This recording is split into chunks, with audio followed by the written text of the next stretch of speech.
Perfect night for baseball here in Miami, Florida. And are they ever ready? The fans for Puerto Rico and Venezuela have been rocking this place for about the last 30 minutes. Certainly a festive playoff-like atmosphere. We take a look at Venezuela's starting lineup. It's brought to you by 2K Sports, Major League Baseball 2K9. And this man has had a terrific start.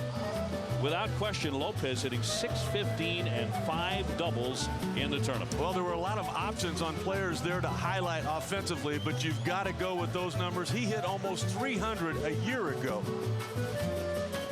And on the hill, right-hander Ian Snell. He will go for Puerto Rico. Pitched for the Pittsburgh Pirates last season, as he has the last few campaigns. Went 7-12 with an ERA over 5. Out of Dover, Delaware, has family ties to Puerto Rico. And just in case you were wondering if these games meant anything, this is Snell on the warning track just moments ago, getting ready to take the hill. 7:28. Lots of pressure on Ian Snell. Let's go to Pedro Gomez as you give a look at his numbers. 31 starts with the Pirates. And Pedro, he has a different look to the name on the back of his jersey. It's not just Snell. Tell us that story. Well, there is a little bit to that. I was just talking to Giovanni Soto, who filled me in on the story. Davila was his father's name, and his father was more or less, I guess, more of an absentee father, but I guess they've reconnected in recent times, so he's using it. Snell was his mother's name, and he took Snell. And of course, he was drafted as Oquendo, and I've got to find out exactly what the entire story is. That's so far what I've got now, but I'm going to keep digging on this one, and I'll fill you in, Obi. All right, thanks, Pete. Appreciate it very much. His father and his wife are Puerto Rican heritage, so he can pitch for Team Puerto Rico. They're trying to go to 5-0 up against a loaded Venezuelan team here tonight. Defensively now, here's how they back up Snell for Puerto Rico. They have not made any errors defensively since the World Baseball Classic started as a team. No wild pitches, no passed balls. Jose Oquendo has got them prepared. Beltran directing some traffic in the outfield. It's an outfield he knows very well. And here we go. Great flavor and energy pulsating here in Miami tonight. Gregor Blanco, the center fielder. The speedy Atlanta Braves outfielder goes after the first pitch and fouls it back. We may see quite a bit of that tonight, going after pitches early in the count right away. Blanco, very exciting player. And he'll be the everyday man for Bobby Cox in Atlanta in center field this year.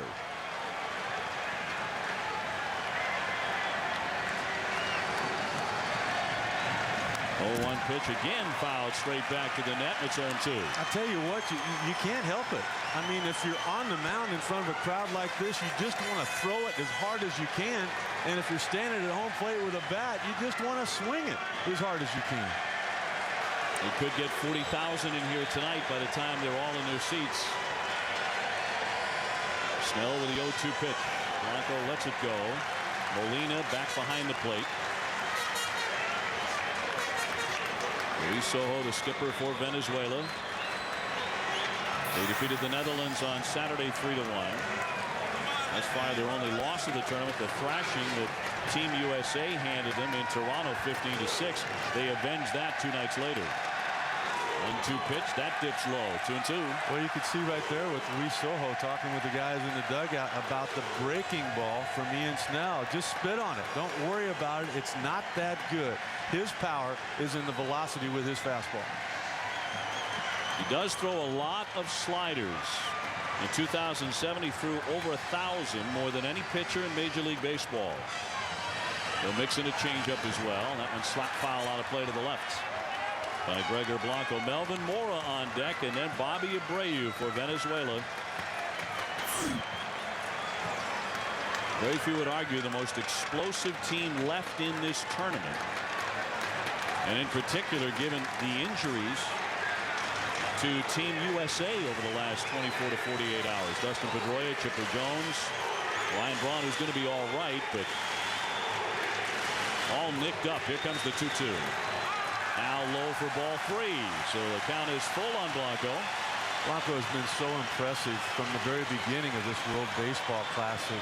playing terrific defense, and his patience and his eye at home plate, swinging mostly at just strikes.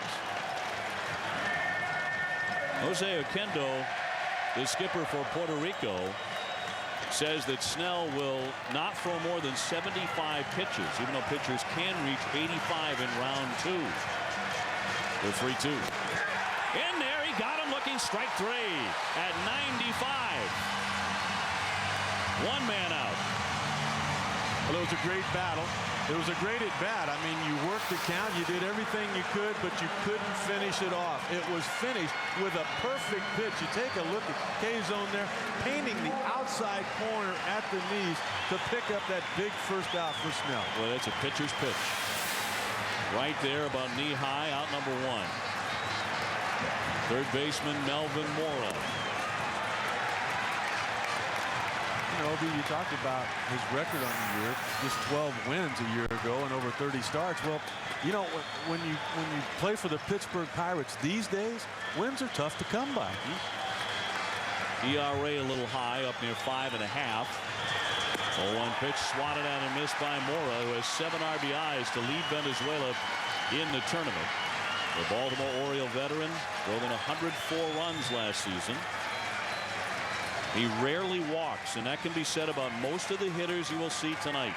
They are up there to hit their way on here at Dolphin Stadium. Well, he's never hit off of Snell before, and you could see he was completely fooled by the last slider. 0-2 drilled into right field. That'll drop down for a base hit on an 0-2 pitch. Melvin Mora, great job going the other way, cannot advance. The throw will roll into second base, but he's out with a sharp single. Well, Puerto Rico was talking about the excitement in the kid tonight, and that being Snell on the mound. He just got a little too pumped up there. He had the count in his favor. It was 0-2, trying to paint that outside corner. You saw where the glove was, but you saw the glove come back to the plate, and it was also elevated, just not able to handle his adrenaline.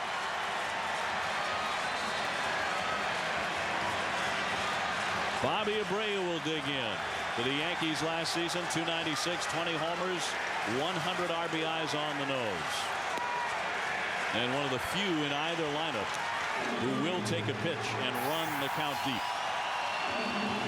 You know, we were up in Toronto and we saw Team Venezuela up there. I've not seen him have a bad AB yet. You can see the confidence this man has.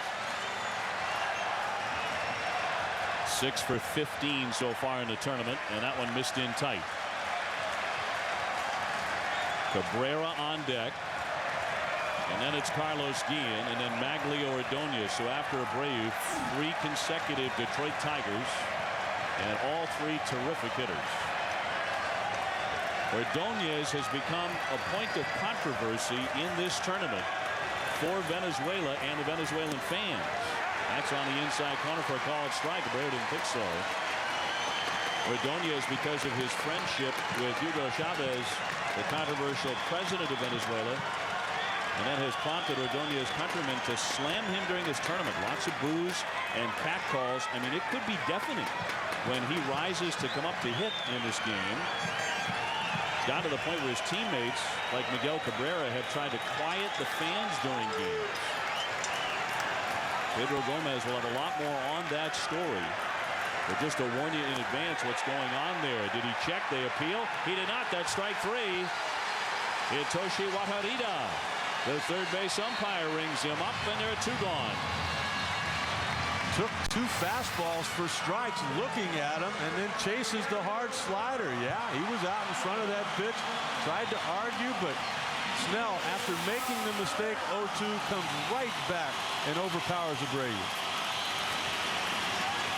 Told you, he hadn't had a bad at-bat this. Yeah, right. That'll send up Miguel Cabrera, the big first baseman, who broke in right here as he takes a strike on the inside corner.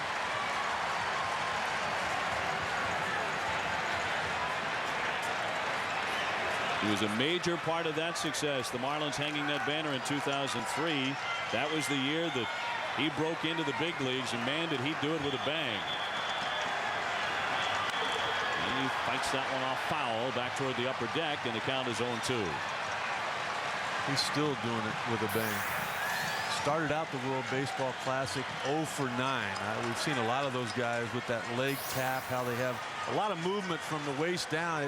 Their timing wasn't quite there to begin with. One day of extra early batting practice put it all together for Cabrera.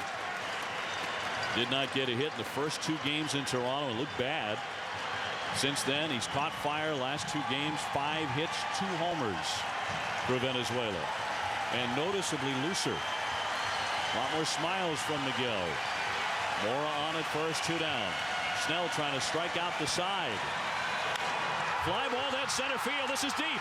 Beltran back, turns. It's off the wall. Mora heading into third base. Cabrera for second. Throw comes home. Everyone's safe at second and third, and he almost muscled it out of here. Yadier Molina went to the mound to tell Snell, you made a mistake before on an 0-2 pitch. Let's be smart here now. We're ahead in the count. But the adrenaline just got to him. Instead of trying to hit a good spot, he tried to hit a bigger number with his velocity. That breaking ball down in the strike zone. Cabrera, what a talent this guy is. He goes down and gets it. But take a look at Mora here. I'm really surprised that, you know, he didn't come closer to scoring on this. He was turned around, looking behind him, and then he just kind of limped into third base there as if maybe something physically was wrong. Well, the trainers came out and Soto came out. Mora still doing some stretching on top of third. Another look. Look at him there, and then you can see the expression on his face, kind of like he grimaced where something might have grabbed him. I mean, you know, with 2 outs, you're off and running at the swing of the bat with 2 strikes. I thought if he was healthy, he could have gotten further than that. Carlos Guillen, the designated hitter now, with an opportunity to put Venezuela on top of Puerto Rico in the very first inning. He's just 3 for 17 so far in the WBC. That's the first one go by for strike 1, the switch hitter for the Tigers. You know, you might wonder why they would change the lineup here and move Maglio down and Guillen up. Not many numbers for Team Venezuela against Snell, but 1 for 2 for Guillen.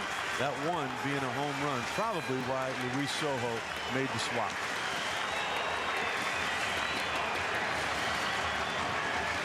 The 0-1 pitch up and in underneath the elbows.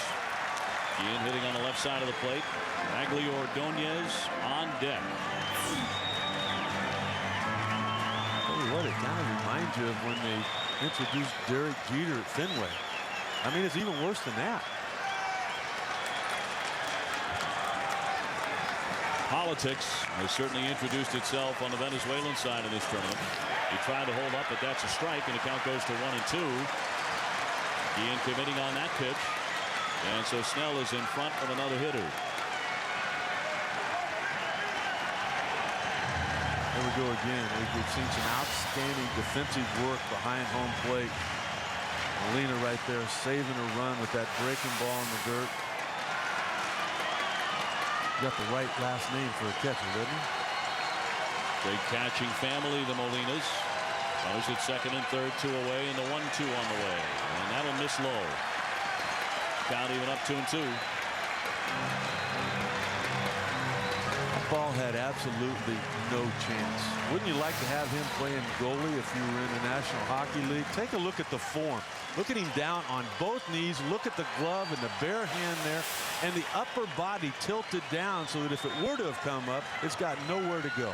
And maybe the best pickoff move of any catcher in the game.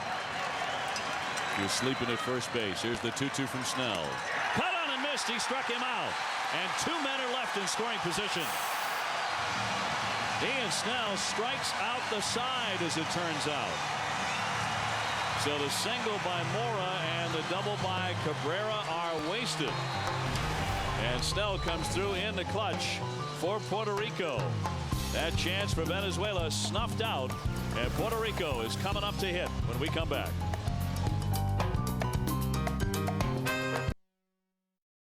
Puerto Rico survives the top half of the first inning unscathed.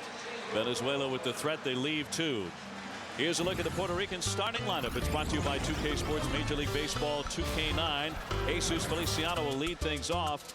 Alex Rios with tremendous power in that 5 spot for the Toronto Blue Jays. Yeah, a lot of raw talent. This guy can really hit. What a show he put on in batting practice. Has not been able to take it to the game yet.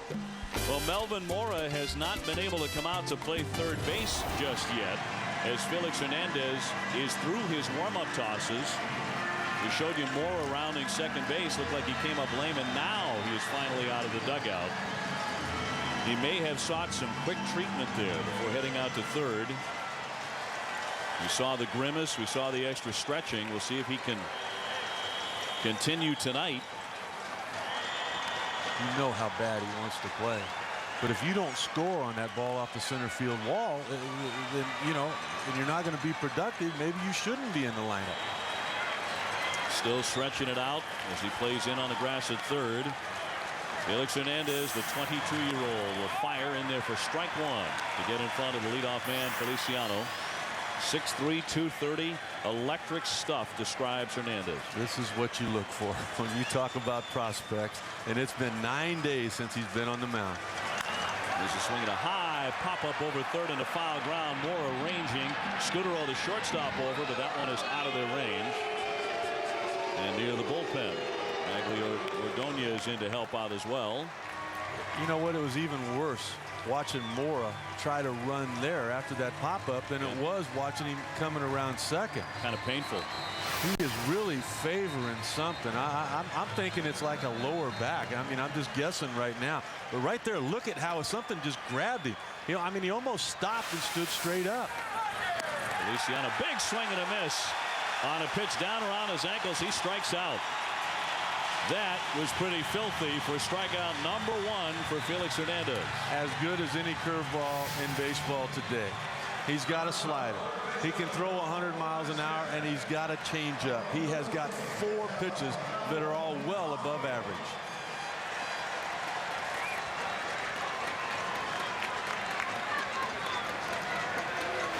Hernandez broke into the big leagues at 19 as a kid phenom. Just overmatches hitters. First pitch is downstairs, a ball on Ramon Vasquez. Well, you just take a look at that last pitch there. That was a sinking fastball. A lot of movement away from a left-handed hitter. And even with all that movement, it was 94. This pitch across for a called strike to even it up at 1-1. Vasquez can play second, short, and third. Veteran infielder for the Pittsburgh Pirates. Played for 6 big league clubs. This pitch will miss outside. Hernandez from Valencia, Venezuela. Known saying that this has been the best 0 for 10 of his career. How much pride and fun he has had winning those ball games with this team. Might want to get a hit if his countrymen are going to share the glee. Count 2-2. Carlos Beltran on deck. Beltran having a very good tournament. This game to move on to the semifinals for one of these teams. The 2-2. In there for strike 3 with a breaking ball. He froze him at the plate. And Hernandez off to a roaring start. Back-to-back strikeouts. And we're looking at 54 strikeouts on the night if we keep this pace going. Coming back to catch the outside corner. I mean, if you're a home plate umpire right now, you just anticipate raising that right arm with all of the strikes these guys are throwing. Here's Beltran, the 4-time All-Star. He takes outside ball 1. Switch hitter on the left side. He was 3 for 3 with a home run against Team USA on Saturday. The New York Mets center fielder hitting .467 for the World Baseball Classic. He lays off a pitch down low. 2-0. Delgado, his teammate, on deck. Puerto Rico has quietly been the class of the tournament. They are the only unbeaten team left. Swing and a miss, 2-1. They are perfect 4-0. Well, and a big part of that has been Carlos Beltran here. Talking with their hitting coach, Eduardo Perez, before the game. He said he's got the same focus he did in Houston when they were into the playoffs. The quick working Hernandez outside a ball here. Now 3-1. Remember that a few years ago before he went to the New York Mets. Hit over 400, had 8 homers and 21 runs scored when he was with the Astros. Base is empty, 2 down, but a 3-1 pitch to a dangerous hitter. He'll take it low for ball 4. So Beltran is on. Puerto Rico with their first base runner. They whipped the United States 11-1 on Saturday night. That game was over before the 7th inning was over because of the mercy rule. An embarrassing loss for the USA, but Puerto Rico continues to play maybe better than anybody in the World Baseball Classic. You know, they put on a power display in that ball game against USA, but another thing they have done real well throughout the World Baseball Classic is run the bases. Look for Beltran to try to get a jump. In his career, an 88% success rate. Big cut in the foul back by Delgado chasing that first pitch. The Mets last year hit 38 homers. The season many thought he was done. And at 36 years old, he bounced back for the Mets. Well, he did, you know, in late May, he looked done. I mean, he had all the signs. Breaking ball in there for a called strike. Delgado watched that one go to the corner. 0-2, although he doesn't agree with it. Had the slow bat. I mean, he was constantly striking out, leaving runners in scoring position. But what he did, saying before the game, he started to lay off that high fastball. He became more selective. 0-2 pitch runs in under the elbow of the lefty hitter. 1-2, 2 out. Beltran has not attempted to steal. Well, and if you do, you want to look for a breaking ball to run on, and you hope that the catcher tips that off-speed pitch by spreading his legs out to try to block it in the dirt. Ramon Hernandez back there, runner holding the pitch, and that is in there for strike 3. Got him looking. And both starters, Snell and Hernandez, strike out the side. Maglio Ordonez battling his countrymen and Puerto Rico. When we come back.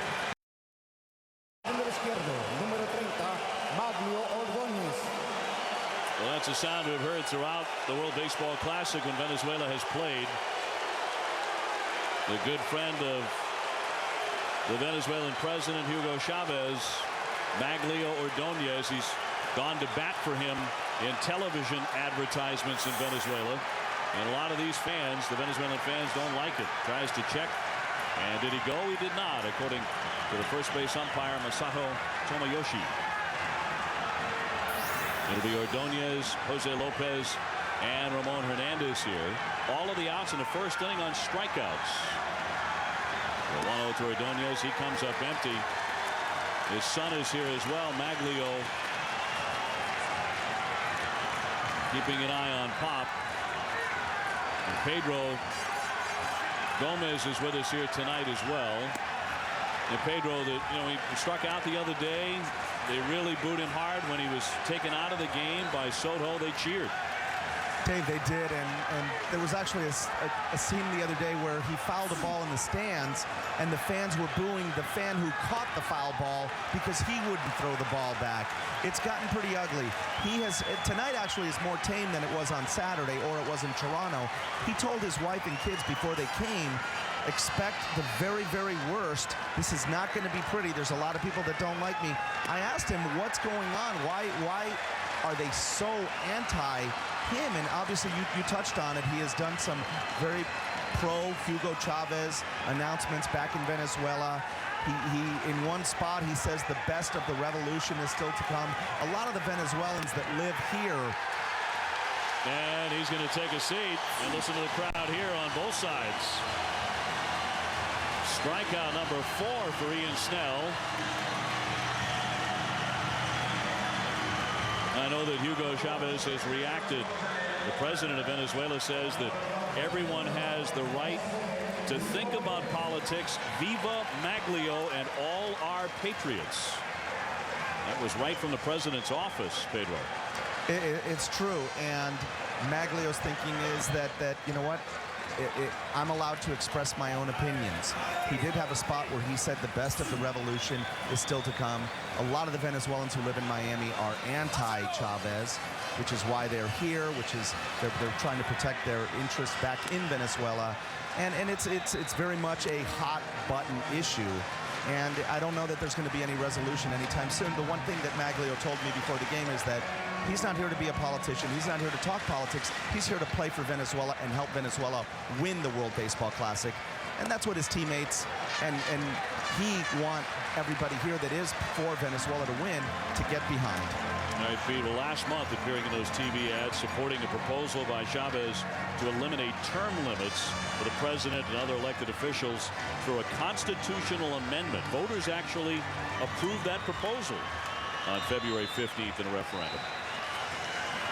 Well, there's no question that it's affected his play. He has not been the offensive force that we've seen in the past. 3 for 17 in this tournament. As Jose Lopez looks at a strike, it's 3-1. And you know more than anything, I mean, as players, we've all been booed, but you know, when it happens in front of your son, that's what hurts more than anything. Lopez looking at a pitch off the outside corner. He will take ball 4. So Snell has walked his first man. Jose Lopez will take the base, and that'll send up the catcher Ramon Hernandez.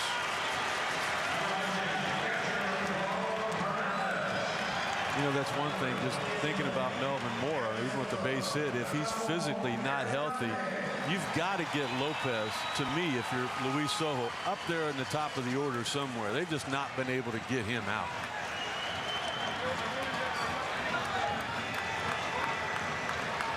Hernandez with a home run and 4 RBIs thus far in the WBC. A couple of terrific throws as well in Toronto.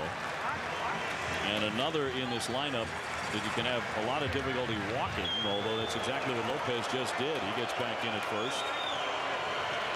He walked only 32 times, almost 470 at bats for Baltimore last season. No score here in the second inning. Runner on at first base, 1 out. And his swings, flies that one to left center field toward the alley. Pretty well hit on the move, Feliciano. The left fielder will haul it in for the out.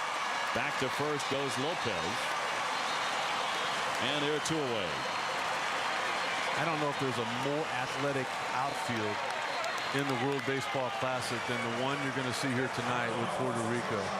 We know what Beltran can do. Rios over there can absolutely fly, and all 3 of them with good throwing arms. That'll send up the number 9 hitter Marco Scudero, who plays for the Toronto Blue Jays. 267, 7 home runs for the Jays last season. Just a good little player. Play anywhere in the infield. Sure, he'd play the outfield. He'd catch for you if he had to.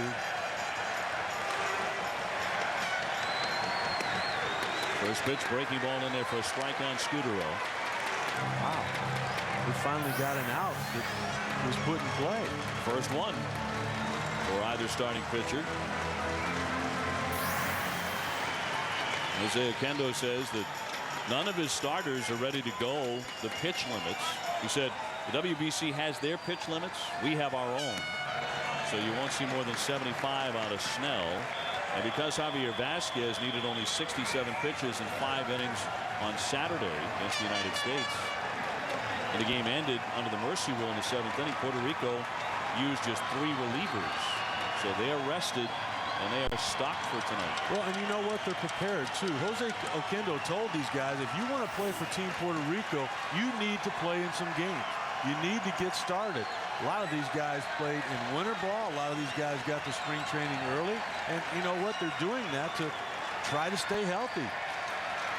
1-1 pitch, swung on late, fouled back for a strike, and Snell has the upper hand.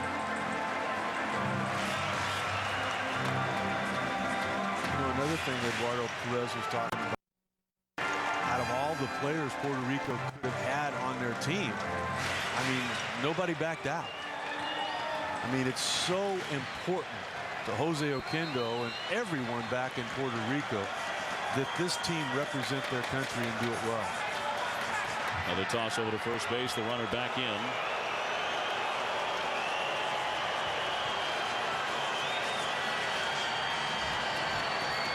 Jose Kendall, longtime major leaguer, 12 years in the big leagues as an infielder. Now the third base coach for the St. Louis Cardinals. Actually played every position on the field 1 year in one ball game. From the set, the right-handers 1-2 pitch, swing, little looping fly into right field. That's going to fall down right along that chalk line for a base hit. Lopez rounding second. He is into third standing, and they're on the corners with 2 down here in the second inning. Venezuela threatening again. They left 2 on in the first. He's been doing that his whole career. Just trying to find a way, as they say, to keep the line moving. Not a real good swing, not real good contact, but perfectly placed. He missed his location there. It might have been on the outside corner, was trying to come in. That bat just shattered, but nothing that Rios can do. He comes in and gets it back to the infield. Now back to the top of the order. And that means the second look at Ian Snell for Gregor Blanco, who struck out in the first inning. So did Bobby Abreu, and so did Carlos Guillen. Around 2 hits. Remember how aggressive Blanco was that first at bat, swinging right away at the first 2 fastballs he saw. And this is a lineup for Venezuela that can hang 9 runs on you pretty quickly, maybe faster than anybody left in the tournament. Little nubber back to the hill, barehanded, nice stab by Snell, and it gets the out. What a fine play, showing off some of his athleticism. But the barehander didn't want a chance that would get by the hill. And for the second consecutive inning, Venezuela leaves 2 men. Well, if it gets by him, it's going to be a base hit because the infield was back.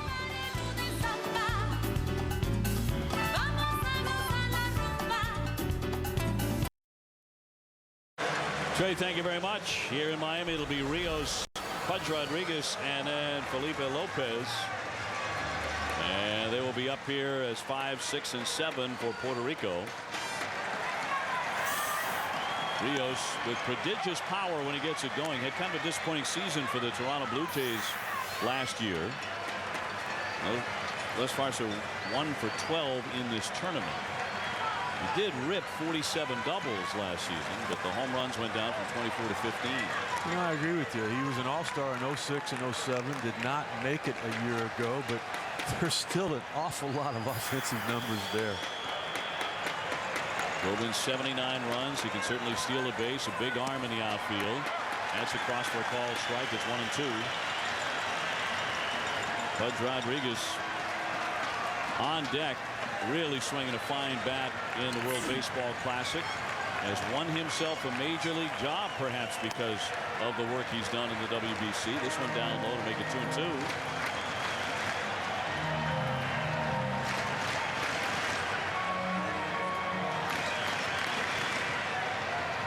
Ivan Derek Rodriguez, his boy, is here as well. And the Puerto Rican dugout swinging a liner for a base hit. Between third and short. Ripped by Rios, and he's on to start the second inning.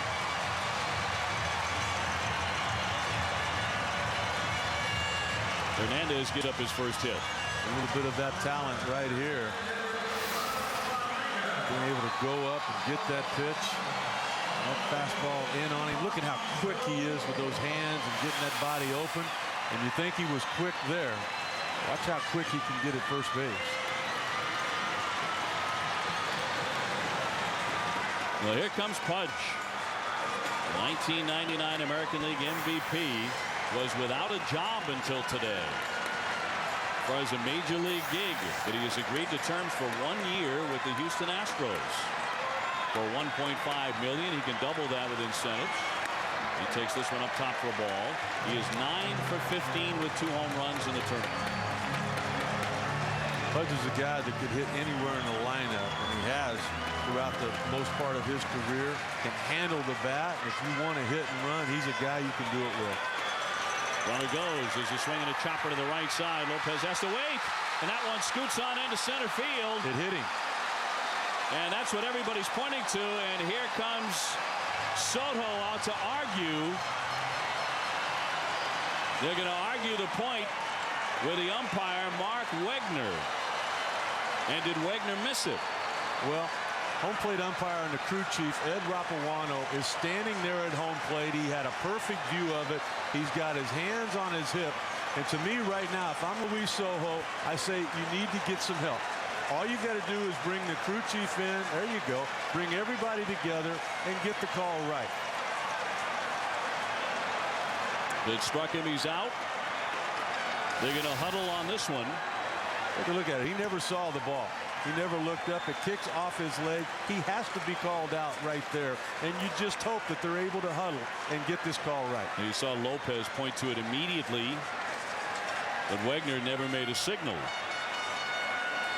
And they were close, the infielder and the sliding Rios, but clearly it was off of the runner. You know, and I like what Ed Rapawano's doing here, too. He brings out the interpreter for the other two Japanese umpires so that they want to make sure that it was seen. There you go. And Rios is indeed out.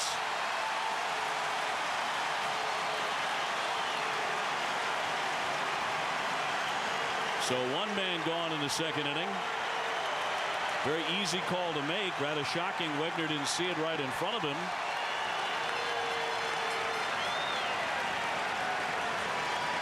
So one away here in the second inning. Well, Jose Oquendo's doing what he has to do, but I give a lot of credit to Mark Wegner. He didn't see it. You know, should he have saw it? Yeah, probably. I mean, I think he was looking for the tag and looking for the infielder, whether he was going to touch the bag or not.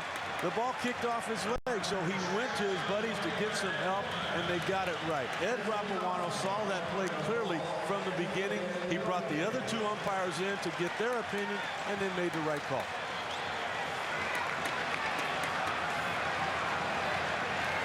Be a base hit for Pudge Rodriguez.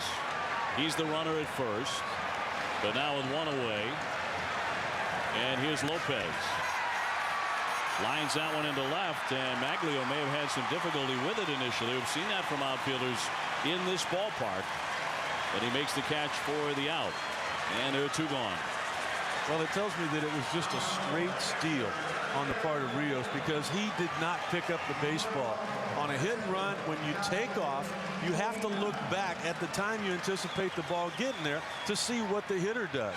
He never looked back. He never saw that baseball. So that was a straight steal. Nothing wrong with what he did.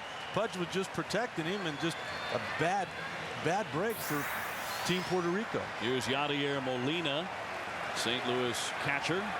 Hit .304 for St. Louis with 7 homers, 56 RBIs last season. You just kind of take a look right there. I mean, he never looked back. That's a straight steal all the way. If it were a hit and run, then he made a mistake, but he never looked back to begin with, so he was just trying to steal that second base. Hernandez deals, and it's too low for ball.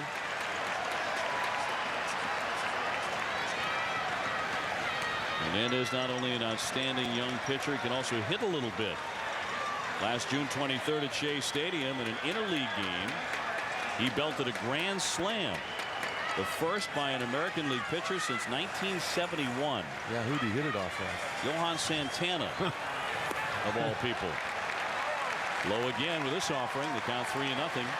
You might want to let him swing it, but if you think about what happened later in the game, he hurt his ankle and had to come out, and he went on the DL. So we'll leave him out there on the bump. Now there's a beach ball on the center field warning track. So Blanco will be asked to clean that up before we can continue here.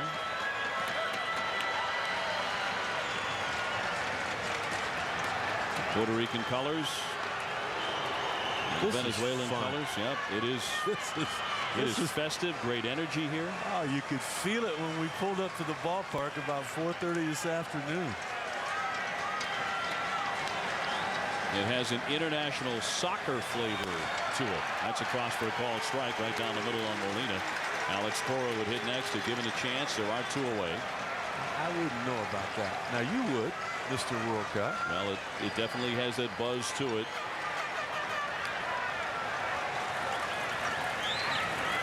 One pitch that is over but low. He walked him. Second walk from Hernandez. Now they're on at first and second. That pushes Pudge down to second base. And Alex Cora, the savvy veteran, now a New York Met, will dig in here against Felix Hernandez.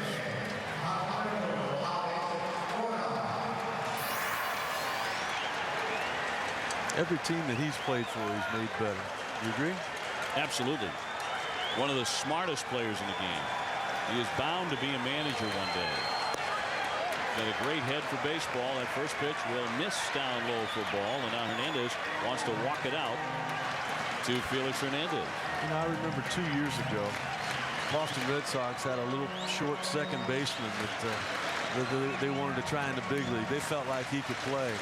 And Alex Cora grabbed him and took him out for early defensive work every day. Got him into that routine. Well, the next thing you know, they not only 2 years ago won the World Series, but last year that guy won the American League MVP. Well, not only that, but Alex Cora did that at a time when a lot of folks in Boston were crying for Pedroia's head. And the beneficiary of that, if they had decided to nix Pedroia, would have been Alex Cora as he trickles that one foul. Does that not tell you a lot about that man? Very, very classy ball player and individual.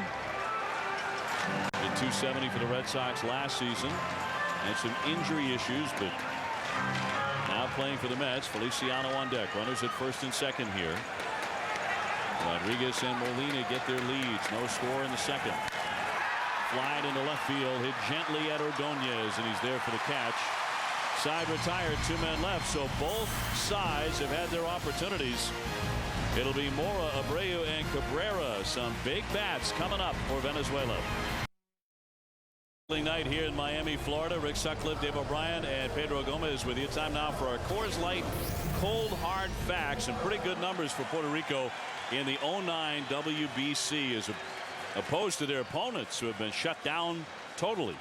Totally prepared. That's what you're looking at there. The pitching, the bullpen, all put together.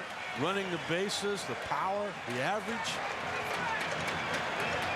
Melvin Mora continues to stay in the ball game as he takes inside for ball one. Leading off the third inning here for Venezuela. Puerto Rico is the home team tonight. Mora 1 for 1, but it was after reaching in the first inning after his base hit and having to go first to third on a scalded double by Cabrera that he appeared to come up lame. He looks at a strike on the inside edge, and it's 1-1. Guarantee you right now, he'd like to hit something that he could jog with more so than an infield grounder where he's got to bust it. Well, he did hit 23 home runs for the Orioles last season. He swings, hits a high fly to center, but not deep. It hangs up right at Beltran. 1 man out. Bobby Abreu next.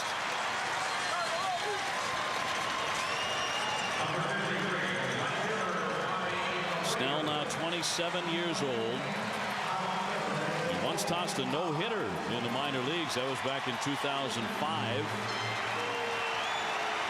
And he has been a workhorse for the Pittsburgh Pirates. He's made 30 starts each of the last 3 seasons. In 07, he led the Bucks in ERA and innings. So he's had some very steady performances. Abreu takes outside low ball 1. You know, he has. He had 2 good years in a row in 06 and 07. And then, like you mentioned, the ERA well over 5 a year ago. A lot of people said he took a step backward. And the reason for that was because he wouldn't pitch inside. That one swung on, foul back by Bobby Abreu. And a count of ball in the strike. Anytime you got a fastball that you had to swing at it, it was in this location. Bobby Abreu just misses that pitch. And he was off the outside corner, but that's the book on him. You look fastball away and adjust to anything soft. Check swing on that one, down and in. 83 on the radar gun from Snell. Miguel Cabrera almost knocked one right over the center field wall. Is on deck. His first time up, settled for the double. Good luck with this part of the order. Abreu, Cabrera, Guillen, and Ordonez. And then the hottest hitter is the number 7 guy, Jose Lopez. He's been tearing the cover off the ball in the tournament. Abreu lets that one go down and away. Always had a terrific eye. 3 balls, 1 strike.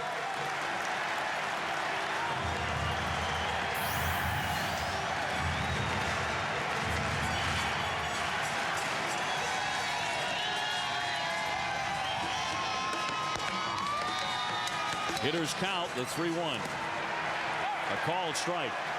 It started off generally in the direction of first base. Not even certain that Bobby Abreu thought that pitch missed.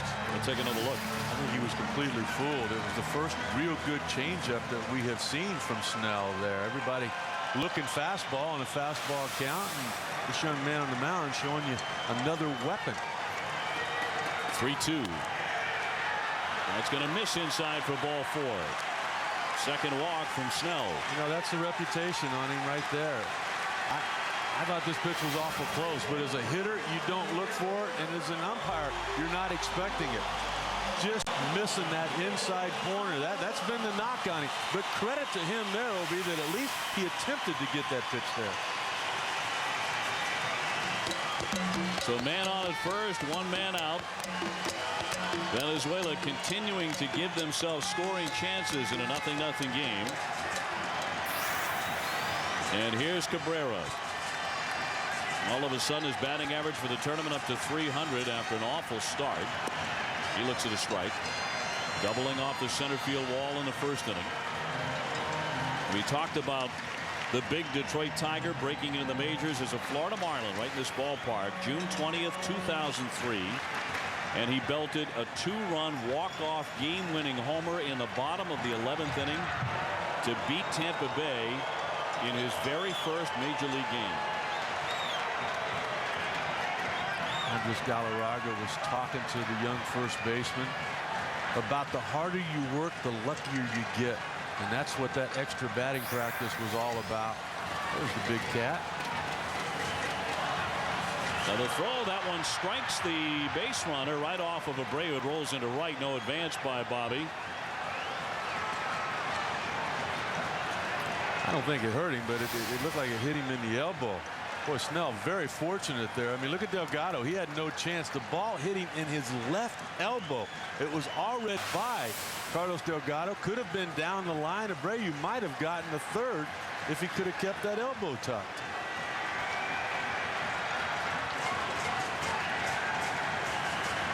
Rough sledding on the bases tonight. Getting hit everywhere. The 0-1 to Cabrera. Mighty cut, hits it sharply foul.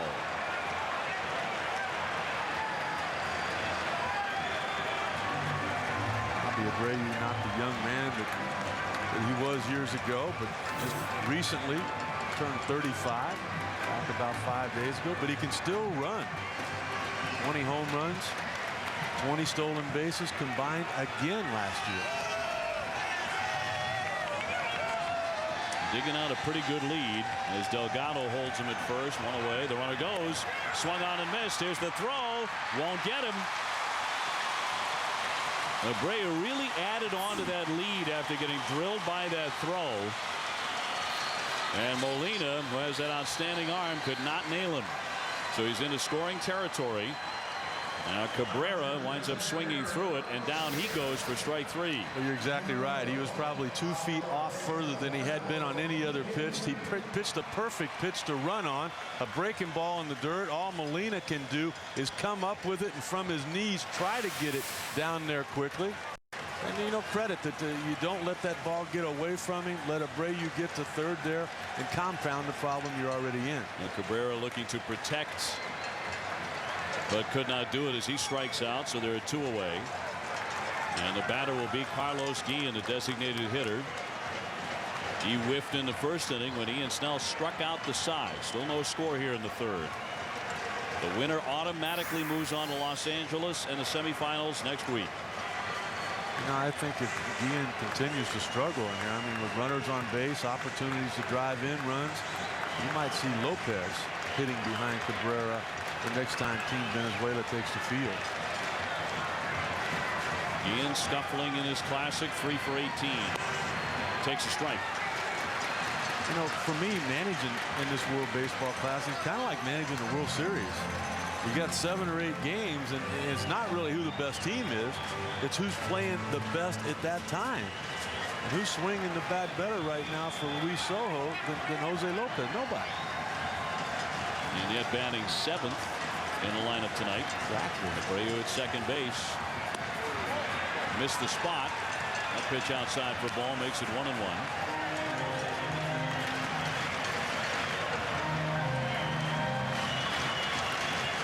Venezuela put 2 men on in the first inning, could not score.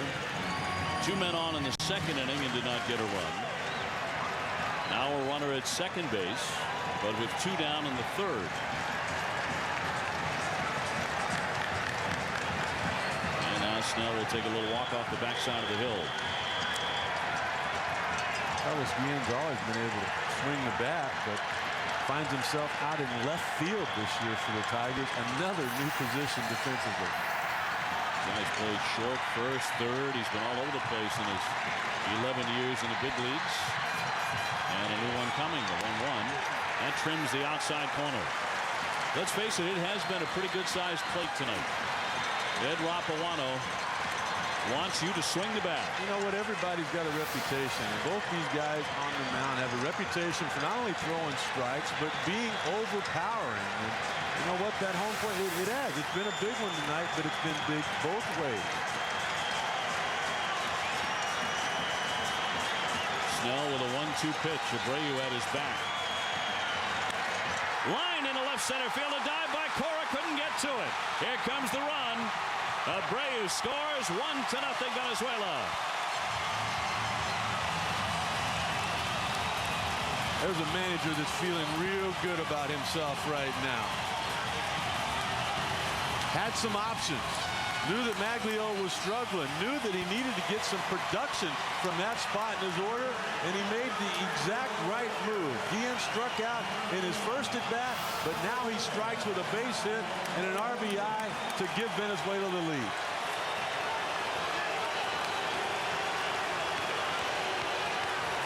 Yeah, but even in this situation, the Venezuelan fans will not set politics aside as they boo Ordonez. He lifts a high flying to right. Rios backing up, has room. That'll be the third out. But Venezuela finally gets on the scoreboard. They were getting the chances. They have taken a 1-0 lead in the third here in Miami. A quick look at Venezuela's heritage brought to you by Valspar. 63 games from October to December in the Winter League. Introduced in the 1920s by U.S. oil workers. The baseball debut, Louis Aparicio, 18 major league seasons. What a terrific fielder and a 10-time All-Star. On to the home half of the third inning. Rick Sutcliffe, Dave O'Brien with you alongside Pedro Gomez. Oh, you're back. Rick, what do you have in your hot little hand there as we talk about Venezuelan heritage? Something to munch on. Is that arepas? I don't really, is that what it's called? Yes. Good. It is good. I don't think it's helping my cholesterol a whole lot. Like I need this. Like I need it. 9 pancakes stacked on top of each other. You know, not only the food, but I mean, just I love that little graphic there with the heritage when baseball was introduced. This is great. Oh, this is what it is? Yeah, the balls are corn dough filled with meat or cheese. Ours are cheese, just in case you care. I should have known that. Served right here at the ballpark. I told you, I played winter ball in Venezuela, so you know this is the first one that I've had. Very tasty. I think one is about all you need for about 6 months. Corn's in it, cheese. Fastball inside on Feliciano, struck out in first inning to count 3 balls, 2 strikes. This is one of those shutdown innings that we talk about as starting pitchers. Your team has battled. They've given you the lead. You want to keep that momentum going. Have an easy inning here, and you might find yourself with 3 or 4 more runs. Venezuela on top 1-0. Swinging a fly ball center field. Coming on Blanco there to make the catch straight away. Feliciano now 0 for 2. Ramon Vasquez up to swing next. Puerto Rico at 4-0, but they also started out the last WBC at 4-0, and they lost to Venezuela and Cuba, and they were eliminated. 6-0 to Venezuela. That was after beating Cuba. They actually did the mercy rule on Cuba in the first round, but then got sent home. Vasquez just 1 for 15 so far in the tournament. I mean, there's so much more to this than just a baseball game. You win this game right here, you're going to L.A. You don't win it, and all of a sudden you find yourself tomorrow night up against Team USA. Will find the inside corner for a called strike. 0-2 on Vasquez. Double elimination. We're into round 2. Puerto Rico and Venezuela each with a win, and the winner of this one on to LA is pitched down into the dirt around the feet of Vasquez. Beltran is on deck.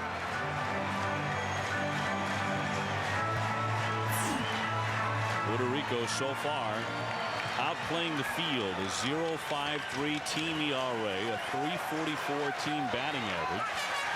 Trailing here tonight. Late cut and a miss by Vasquez. Boy, he had no shot at that one. Looking very unsure, and he strikes out for the second time tonight. Well, he's really the one guy that had some success against Felix Hernandez. 4 for 9 with a couple of doubles and RBIs coming into play, but not getting a good pitch to hit, and at bat chasing. Strike 3. Hernandez with his 4th strikeout. Nobody on base for Beltran, and the pitch is inside and low for ball. He drew a walk in the first inning.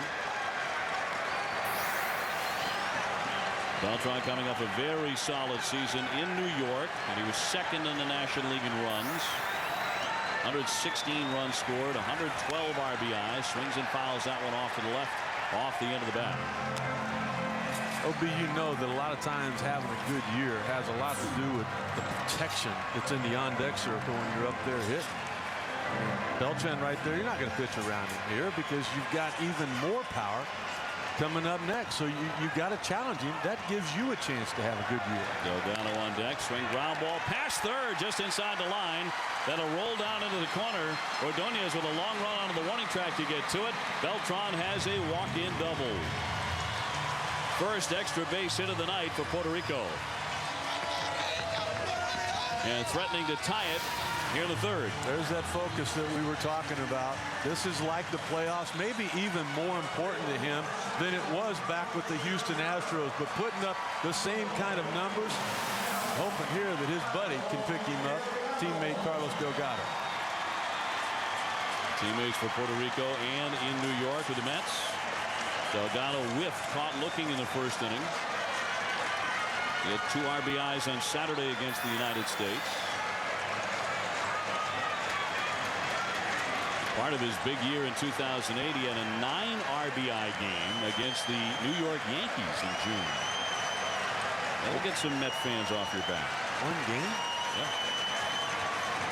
Man, that's a decent month for some people. Franchise record. 2 down. Down and away for ball 1.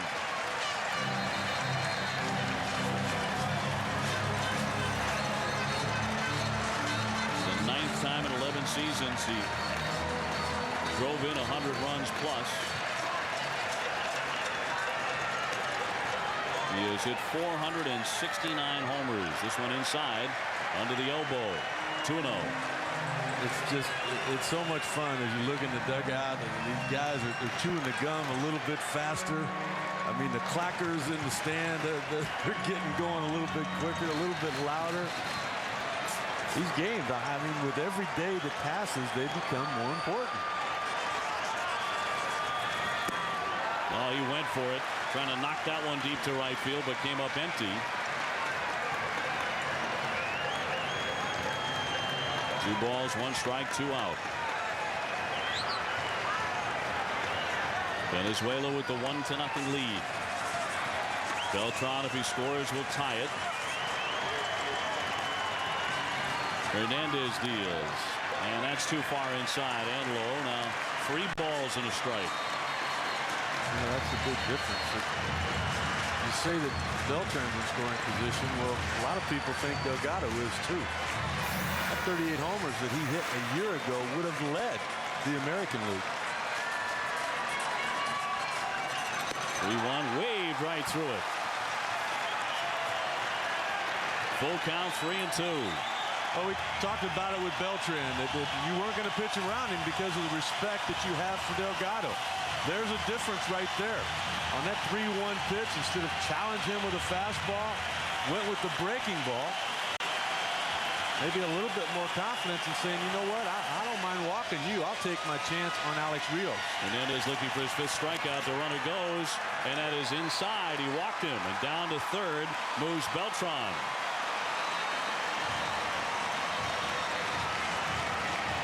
And Felix Hernandez comes up limping after that delivery.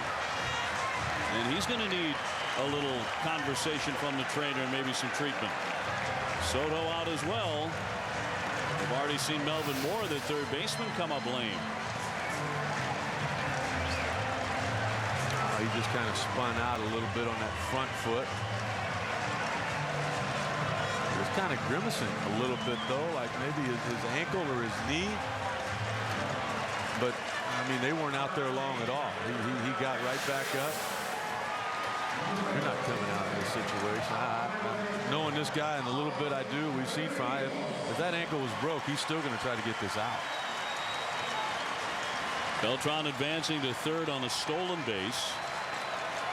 As Hernandez spun out of that delivery, and here's Alex Rios, who's already tagged a single. Just 2 for 13 thus far in the WBC. But with 2 RBIs. Stopped by Hernandez. That pitch outside, ball 1. They're on at first and third. Puerto Rico trying to tie this up or go ahead in the bottom half of the third inning in Miami. There's nothing on a baseball field that Alex Rios cannot do and do well. The 5 tools that they talk about. 1-0 pitch, missed the outside corner to the right-hand hitter. 2-0. Hernandez, after getting 2 relatively easy outs to start the inning, gave up the double to Beltran, a cue shot past third. Then he walked Delgado, and now he's fallen behind the number 5 hitter. He's just missing, isn't he? In for a called strike, 2-1. How about that at 22 years of age? Having a curveball like this that you can get back into the count with. Everybody looking fastball. You've got such a good one. You could see how quick Rios was right there. Now you got to keep that in your mind. 2-1, drills in another strike. He came back with a heater at 93. And here come the fans. Great support here for Puerto Rico and for Venezuela tonight.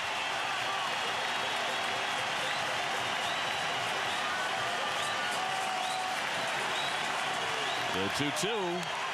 Little blooper toward right. Abreu got a bit of a late start, but he's there to make the catch. And the side is retired. Puerto Rico fails to get a run in. Felix Hernandez holds despite the double and the walk. He likes the look of it. Still on top, 1-0 Venezuela.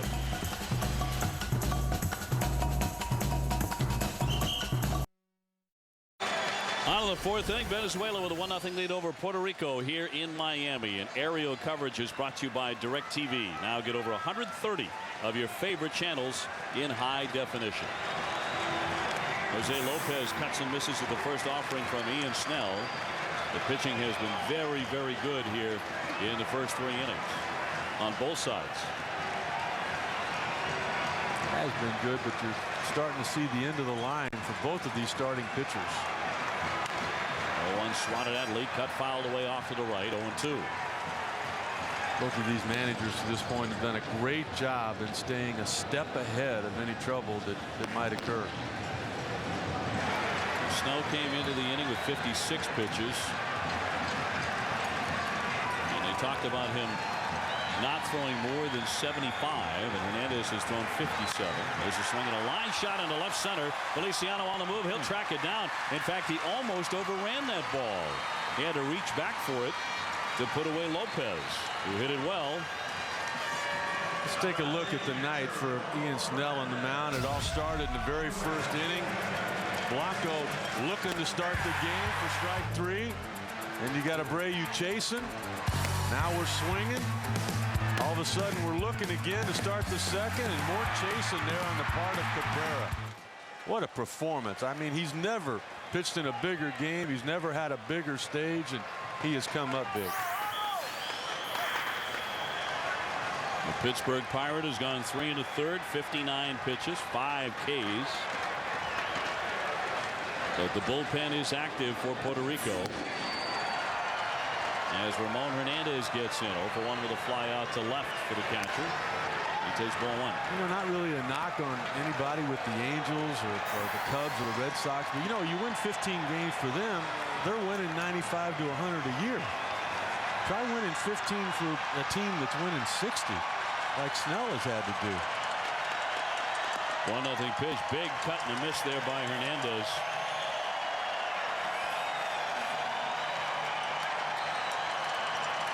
I mean, a lot of times you're talking about the same pitcher with the same efforts, but just his team is overmatched at position.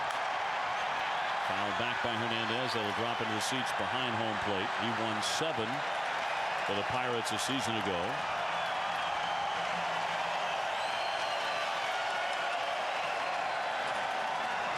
Big wave in Miami. It's fitting here, I guess. Dolphin Stadium. Yes, that's what it's called now. It changes. It is every year. That's right, but you do have to keep an eye on it. It was pro player, and before that, Joe Robbie. A little bounding ball toward third. If it stays fair, and it will, it's going to be a base hit for Ramon Hernandez.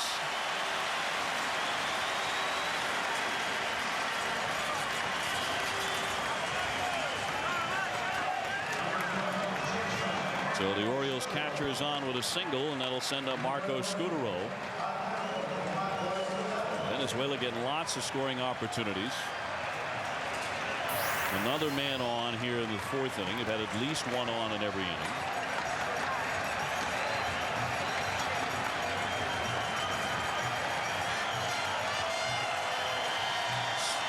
Snell working from the stretch here with one away. Scutaro indicating bunt, but did not square around, and he takes a strike. Scutaro up with a man on first. His first at bat with 2 out. Looped that single down the right field line. Here with just 1 out. Boy, you'd love to see something like that if you're for Venezuela. Fouls it off in the air, out of play to the right, and he was angry with himself. Scutaro thought he had a pitch to hit at 92. So his reaction indicated he was upset. Well, I mean, you just think about that pitch count. I mean, we're at 64 right now. And remember the velocity at 94, 95? You see it starting to leak a little bit. It's coming down.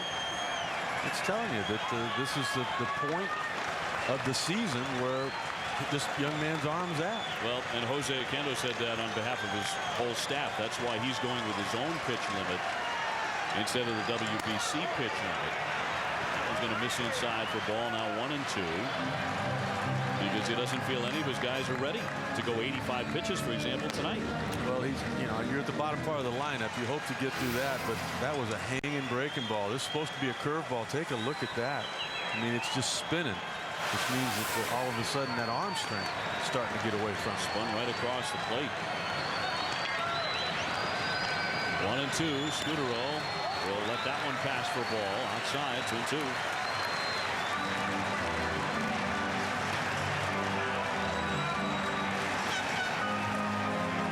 Venezuela coming off a win over the Netherlands, and then the United States beat up on the Dutch last night to knock them out of the tournament and end that Cinderella run. Some late fireworks in that game as Brian Engelhardt, very late in the contest, hit a long home run to right field and then decided to take a long look at it. Little check swing, didn't mean to. Roller to Delgado to second, got the out. Scutaro safely into first, but there are 2 away. And then Lindstrom, the United States reliever, threw behind the next batter. The Dutch came out of the dugout. There wasn't any brawl or anything. It ended right there. 2 down, and Gregor Blanco, the hitter. Carlos Delgado with a nice play right there. You got to know the base runner, and he did. He knew that was Ramon Hernandez, the opposing catcher. Had plenty of time to get that force play, and so much easier with a man on first than with a man on second to keep him from scoring. Blanco 6 for 12 thus far in the tournament. Attacks the first pitch and knocks it foul. He's been called out on strikes and also grounded back to the pitcher. 0 for 2.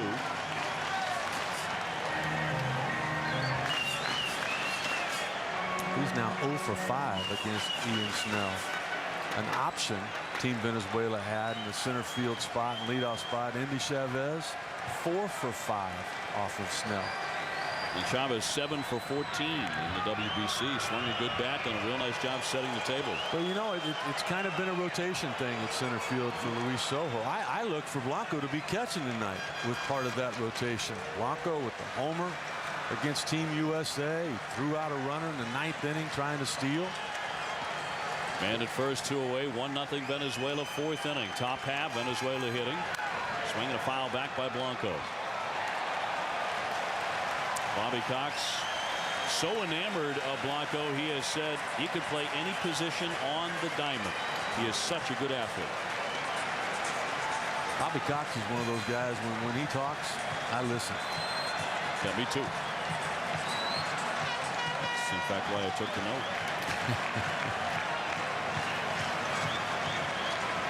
Scudero at first, a very small lead here with 2 away.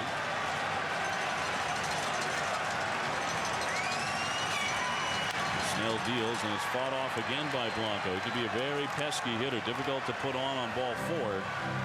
He wants to hit his way on base.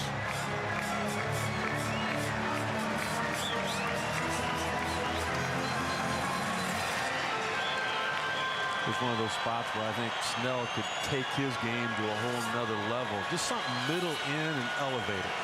Just give him a good shot at that and then come back with your off-speed pitcher way. But his reluctance to pitch in.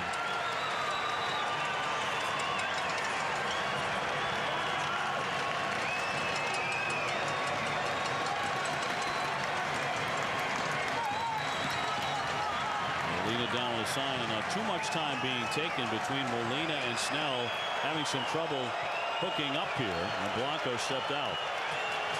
You know, because it was that kind of hook 'em horn sign that Molina put down. Most of the time for me, this is either a throw over, which comes from the bench, or it's a pitch out. Molina looking over at Jose Oquendo, his manager, and then look at the sign. That's not a normal 1, 2, 3 or a wiggle.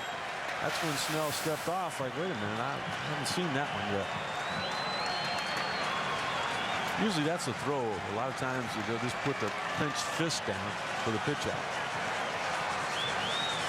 Now again over to first base and back in Scudero. Well, by the time they count them all up here in Miami tonight, it may be the biggest crowd of the Miami portion of this tournament. How about the crowds in this tournament? I mean, all over. 0-2 pitch popped him up on the infield. Vasquez will backpedal. The third baseman makes the catch, and the side is retired. No runs a hit, 1 man left.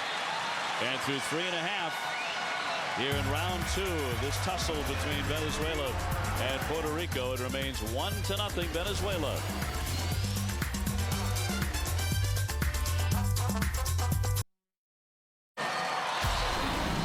Still to come tonight in the World Baseball Classic on ESPN2 at 11 o'clock Eastern, Cuba and Mexico.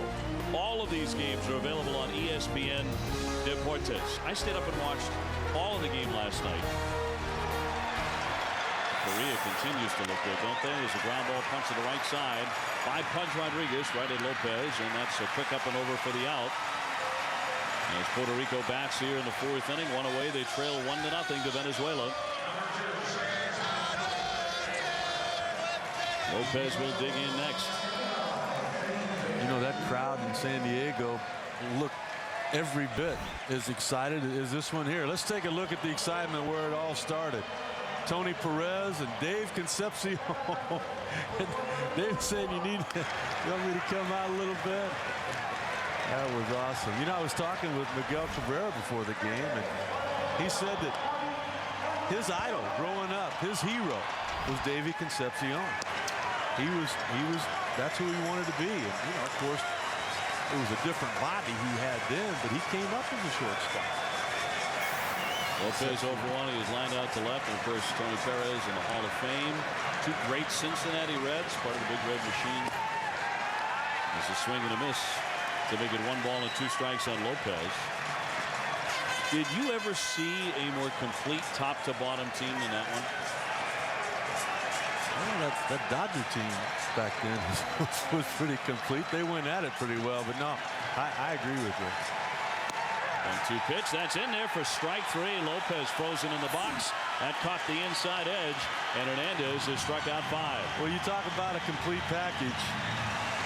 How about talking about Felix Hernandez? Look at the command. We talked about the fastball in earlier. He is not afraid to pound it in there. Good velocity, good hook, change, command. This man could explode for a big, big year.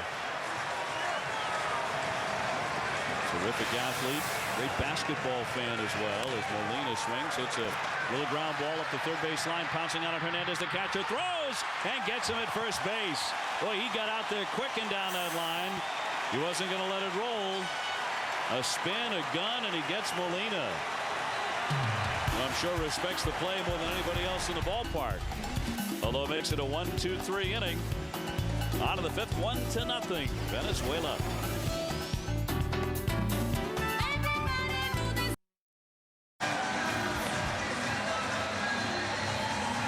Well, tonight's beautiful aerial shots high above Dolphin Stadium in Miami are brought to you by DirecTV. Of course, also in high definition. Call 1-800-DirecTV to switch. Little wink at the end of this play, Sonny. Well, you know what? It was a nice play because there was only one pitch on the pitch count for Hernandez. It was an easy third out there. And Ramon Hernandez saying, I told you that was the pitch to throw. And you know what? I told you I'd pick you up making that nice play. Giancarlo Alvarado will come on to pitch. Big right-hander for Puerto Rico. He pitched last season in Taiwan. In the 5th inning, he'll get Mora, Abreu, and Cabrera. Well, he's a starting pitcher. He has been for the most part in his career. Crossfires a little bit. Can't be real comfortable for a right-handed hitter at home plate when you haven't seen him before. But this is the long guy for Puerto Rico, so you would look for him out there if he succeeds for a couple innings. Ian Snell was very solid. Cut on and missed by Mora, who is singled and flied out to center. Jose Oquendo, true to his word, lifting his starter Snell before he ever got close to that 85 pitch limit, which is allowed in the 2nd round for any pitcher. Snell went 4, gave up 5 hits and a run. He struck out 5, including the side in the 1st inning. Grounded up the middle. Cora with a spin, the chuck, and he got him. Very smoothly done by Cora. A lot of times there'll be about, one of 3 things needed to pitch in the big leagues. You either need velocity with your fastball, you either need deception, or you need late movement. This guy's a cross-firing type guy for a right-handed hitter. It's real uncomfortable. And it's obviously, 89, 90s, all the velocity, not a lot of movement. But the deception is what gives this guy a chance to succeed. Bobby Abreu with the bases empty. He has struck out, walked, and he has scored the only run so far tonight. Venezuela with the 1-0 advantage. And that one in for a called strike. That deception that he's got doesn't work against left-handed hitters because see the angle here. Watch how he steps towards third base, just kind of crossfiring. You get a good long look at it from the left side. Much more difficult for a right-handed hitter. Let's see if it benefits Abreu here. This one over the low. A ball and a strike. Well, here's what I love about what Jose Oquendo is doing. You got a tough part of the lineup, but 2 of the 3 are right-handed. So you're giving your reliever the best opportunity you can to succeed. They're well rested, and the Puerto Rico bullpen has been outstanding. High fly to left field. Feliciano now will come in a bit shy of the track. 2 down. Puerto Rico's pen in the WBC 17 innings of scoreless relief. One big reason their overall pitching ERA is 0.53. Look how good they've been with a ton of strikeouts.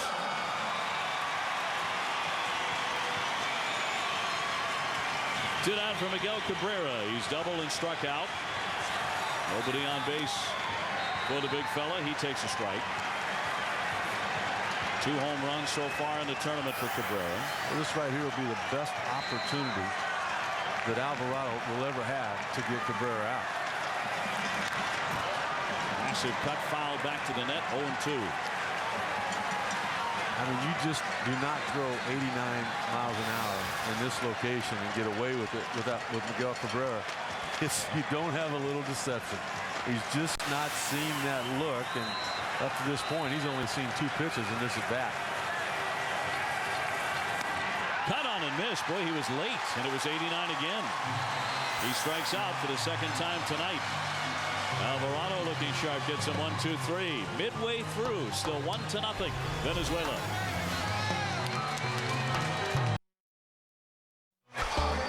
A look now at Puerto Rico's heritage, brought to you by Valspar. Baseball introduced Hiram Bithorn, first Puerto Rican Major League player with the Cubs in '42. The great Roberto Clemente, elected to the Hall of Fame. Yep.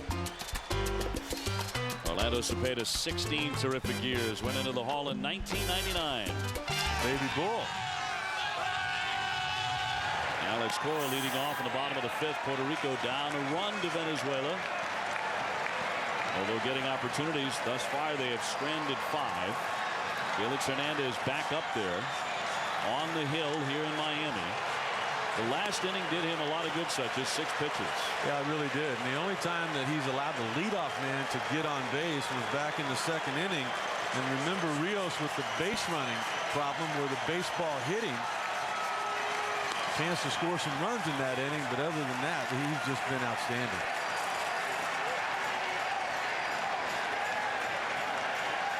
It's as much fun watching the stands tonight as it is the play on the field.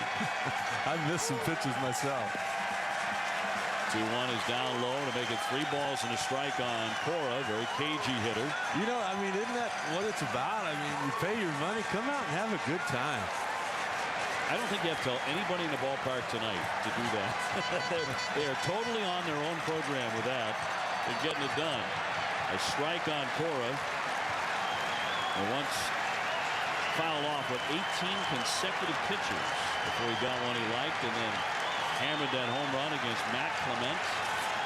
Wow, 18. I believe it was 18. He's up there all night long. And then on the last swing, he hit one out of the ballpark at Dodger Stadium. There's so many talk about him being a big league manager someday. So bright, chopper foul off first. Go 3-2. He's one of those guys you sit and talk with him for 10 or 15 minutes before a game, and he will take you through every position on the diamond and tell you what needs to be done that night. You know, it's so true. You think about a lot of managers today are former catchers, but when you look at the field tonight, we've got 2 former infielders, a lot like Alex Cora. Kendo and Soho. Soho now managing in a minor league system for the Yankees. About 5 World Series championships for Soho. I didn't know that until we got to Toronto. That's awesome. 3-2 pitch, froze him and struck him out. Hernandez stalking off that hill with his 6th strikeout. 1 man gone. You know, it's one thing just to overpower people, to get them to chase pitches out of the zone. It's another when you overpower them by getting them to take strike 3. There's a swinging strike 3. Now a generous outside corner. Another looking strike 3. Chasing a pitch right there out of the zone. But look at this, looking at the inside corner. And there we go again. We just saw the last one looking at a called 3rd strike. Well, he has struck out this man Feliciano once. He got him to fly to center on the other occasion. Only 22 years old. Hernandez with the ability to be a dominating number 1.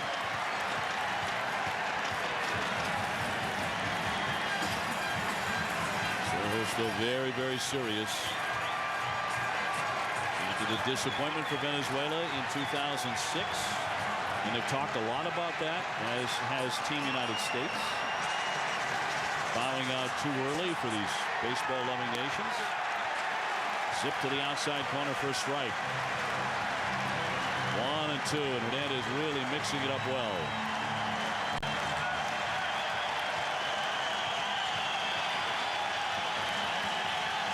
Venezuelans in the crowd looking for another strikeout. And they get it. 2 down. Number 7 for Felix. They could feel it coming. Crowd was on their feet. The clackers were banging together.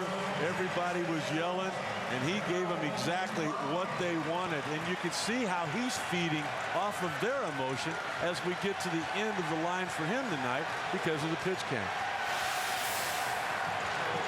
Well, the man he's facing now as he tries to strike out the side hasn't gotten a whiff tonight. Ramon Vasquez twice has K'd.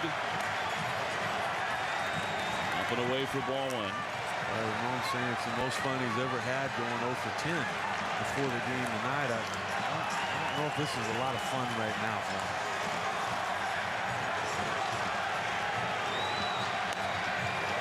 Up top again. Tell you what, he had a lot of fun last year.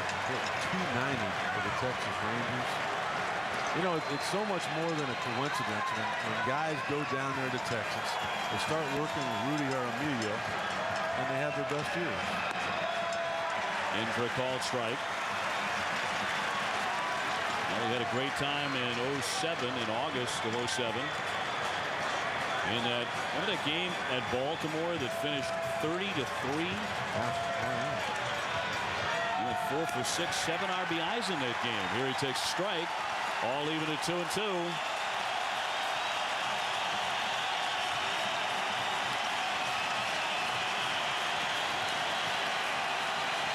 Hernandez trying to strike out the side. Swinging a high fly ball instead into deep right. Abreu on the move to the track, can't reach it. It skips up and into the seats. Well, it did it. He's rounding second. He's heading into third and stopping there. And it will be 3 bases for him. Looked like it jumped out, but instead it stayed in, and he's got himself a triple. It bounced high up off the warning track. Like it either caught a fan or it caught the top of the wall. I mean, that's a big part of this ballpark. Location just got away from him. That's a home run in a lot of other places, but not here. You can see that Ramon right there kind of slowed down a little bit too, thinking that it bounced up into the stands. Abreu going a long ways, not able to get there. Went up either off the top of the fence out there or off that railing. Yeah, there's a little railing out there. Looked like it caught a piece of that and just kicked back in. So he's got himself 3 bases. And now Hernandez, who looked like he was going to sail through this inning unscathed. A base hit here. Drives in his run from third base, and we're all tied up. This is where they talk about Death Valley out there. Think about all the big numbers that Cabrera put up when he played here. I mean, there's right there at that Gatorade sign. I mean, that's about 390 right there. And as you head that direction there, it just continues to get bigger, eventually ending up 404 there and on around to 434 right out there just to the left of second base. So here's Beltran looking at a pitch outside. He has walked and doubled tonight. And the slim Venezuelan lead is on the line here. Look what he's done in the Classic. 8 for 16 with a homer and 3 runs batted in. Triples that one foul, and the count moves to 1-1. Beltran, 27 homers, 112 RBIs for the Mets last season. The bullpen, a flurry of activity. Gonzalez and Vasquez now throwing for Venezuela. Hernandez is up to 81 pitches.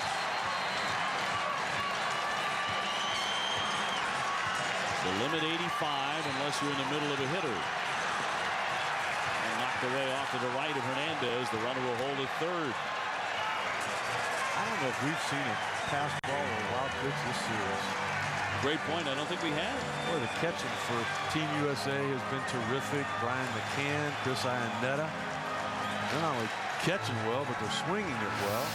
And then right here, Ramon Hernandez with an outstanding play to end the bottom of the 4th inning. There keeps a run from scoring as well. 2-1 pitch. He thought about it and held off it. 3-1.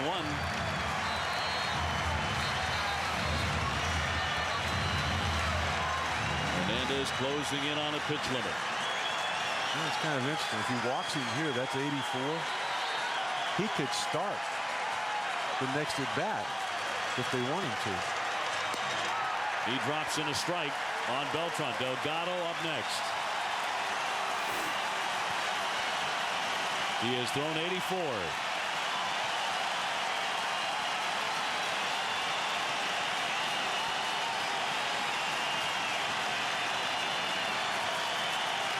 Three-two.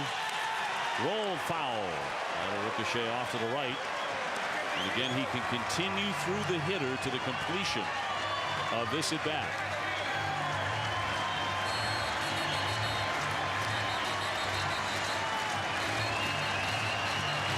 I think anybody coming out of the bullpen for Venezuela will be encouraging to Puerto Rico. 3-2, and he walked him. Beltran for the second time tonight.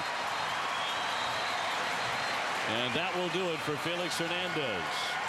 He ran out of some steam here in the fifth inning after striking out Cora and striking out Feliciano.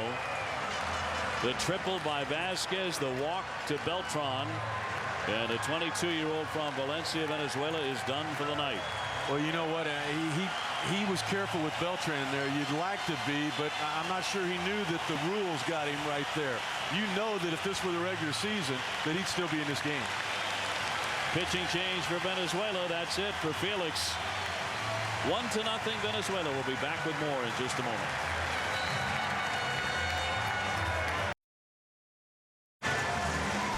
Hernandez striking out 7, although he did walk 4.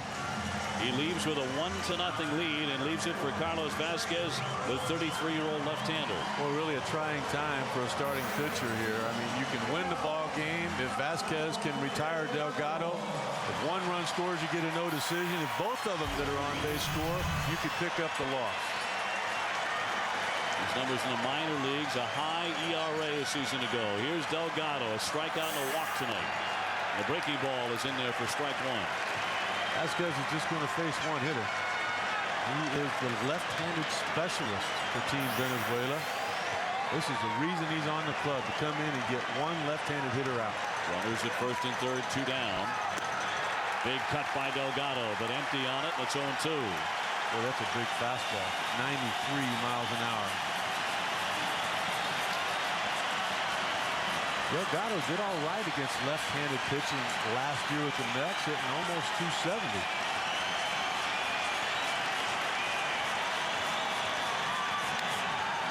Bloop foul out of play off to the left as Delgado went hacking on 0-2. Vasquez at third, Beltran at first. 1-0 Venezuela. Here in the bottom half of the fifth. You talk about stress. It's a lot easier for Hernandez being on the mound than it is being right there standing. 0-2 again, just nudges that one foul.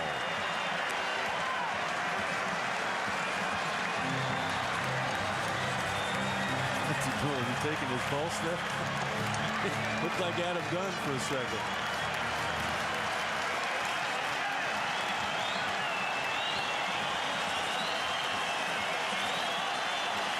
The 2-strike pitch. Got him. He struck him out. Delgado went fishing and fans. Look at Hernandez. It's like he did it. Well, he did a lot of it, but it was Carlos Vasquez who put away Delgado with the strikeout. And Hernandez super pumped up here in Miami.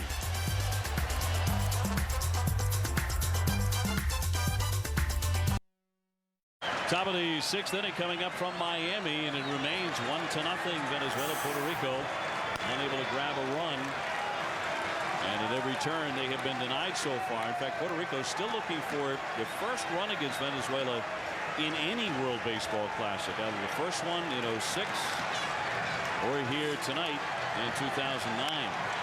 Swinging the ground ball put to the right side by Guillen, gobbled up by Delgado. Out of the pitcher covering for the out. So one man out in front of Ordonez. Time now for a pitching comparison brought to you by the PlayStation video game MLB 09, The Show. The two starters tonight. Well, you remember in the Open when we did the pitcher by pitcher comparison along with the players, we said that we thought Hernandez was better than Ian Snell, but just barely. Two outstanding performances by both of those young right-handers.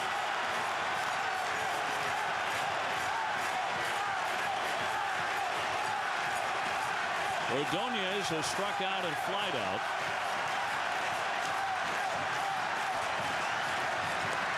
And the first pitch misses outside to him.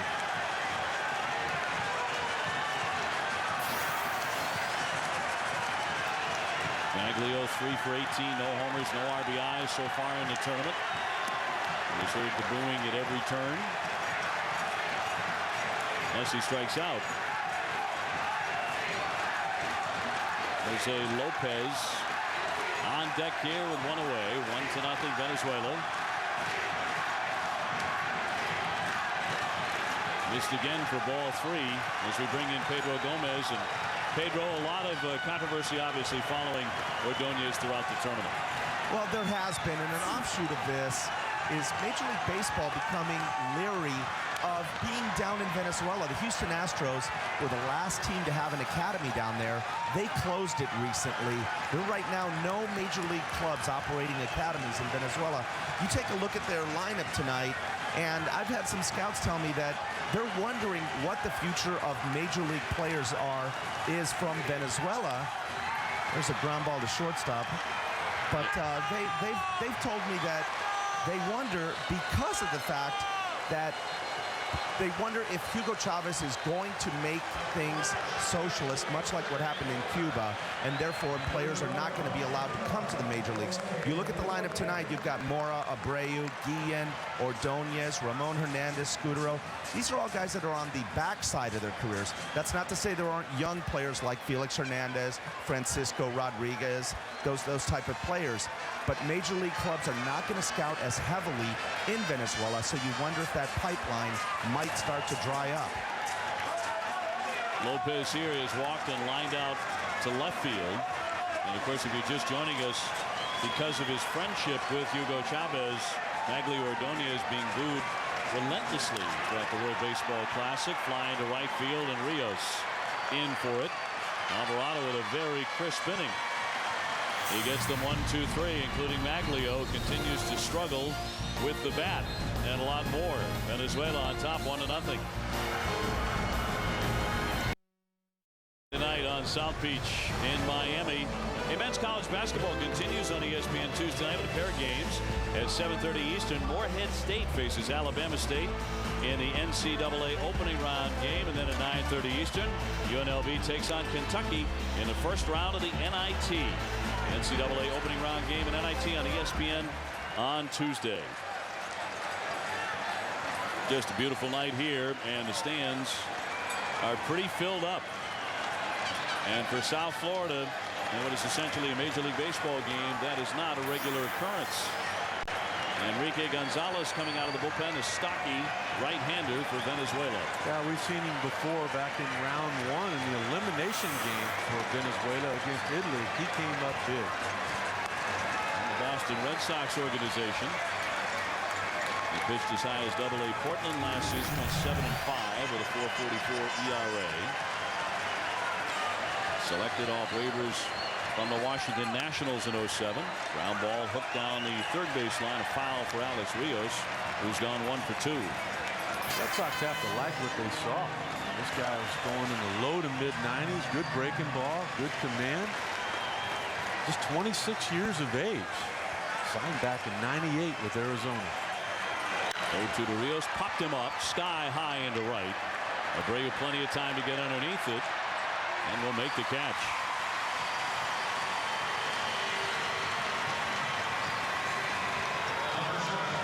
But Rodriguez will step in now. He's 1 for 2. In San Diego, the winner advancing to the semifinals, Japan and Korea. Mexico and Cuba, the loser will be eliminated.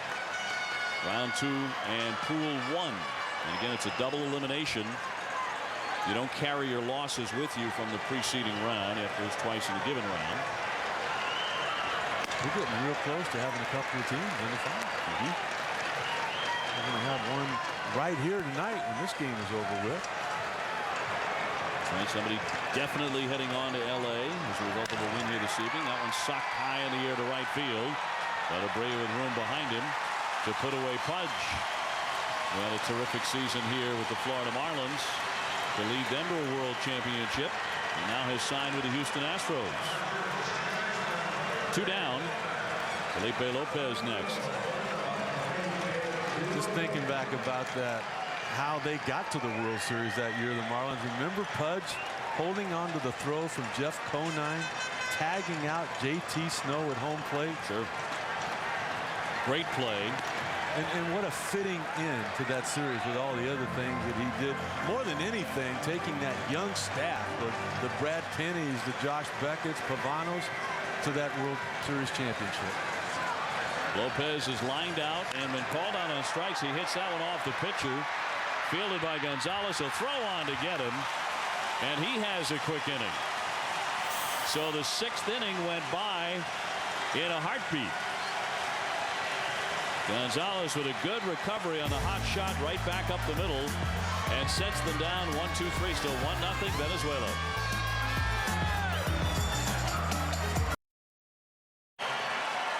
Aerial coverage is brought to you tonight by DirecTV. Now get over 130 of your favorite channels in high definition. Rick Sutcliffe, Dave O'Brien, and Pedro Gomez alongside in Miami. We are on to the 7th inning. The only run in the contest came back in the 3rd. Venezuela scored that on a Carlos Guillen RBI single that brought in Bobby Abreu. That has been it. Pitching otherwise has dominated the night as Ramon Hernandez is 1 for 2 getting in. He takes the first pitch outside ball 1. And the number 9 man Scudero and then Gregor Blanco, the top of the order for Venezuela. In for a called strike 1-1. Hernandez with pretty good power. And even in a big ballpark like this, and it is a big park, the ability to jack it out of here. 15 home runs last season for the Orioles. You can kind of get a cheap one down the left field line if you can hook it between the American League scoreboard and the foul pole. Well, you've got to know that as a pitcher, too. In a situation like this, you want to stay away. You want to make him hit the ball to the big part of this park. And there are a few big parts of the park. And that one driven deep. Left center field, way back. She carries, and that one is gone.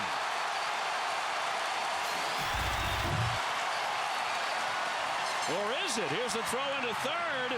That was on the very top of the wall and kicked back in. He dives in with a 3-base hit, but this is going to bring an argument. Here comes Soho out to check with the umpire. It looked from here as if that ball left the ballpark. Him and Mark Wegner have gotten real well acquainted tonight. Second time that Soho has had to come out to argue with the second base umpire. Now we can get a replay on this if we want, right? And a look at the swing. Well, you talked about his power. They can look at a replay and oh, that's a homer. That looked like it was gone. We're going to get together. We're going to bring the interpreter out again. But I think we may be witnessing history here, partner. We had an opportunity to witness it down in Tampa when Alex Rodriguez hit the first instant replay looked home run. It was called a homer eventually. And I think this one will be too. Well, they have access to replays in the World Baseball Classic. Here's a look at the rule. Boundary calls. Ball struck top of the fence or hit a railing. Or ball's obviously traveling over the foul pole. This for potential home runs, but they're not looking at anything right now.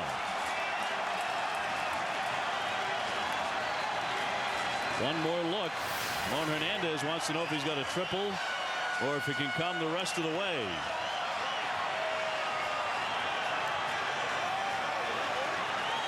Let's take a look at it, boys.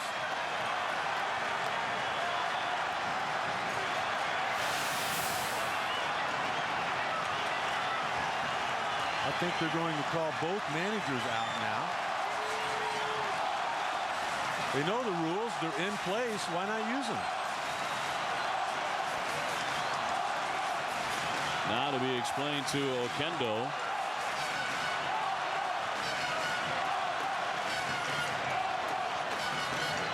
Here we go. Now they're going to go finally to look at a replay. And finally they're coming out.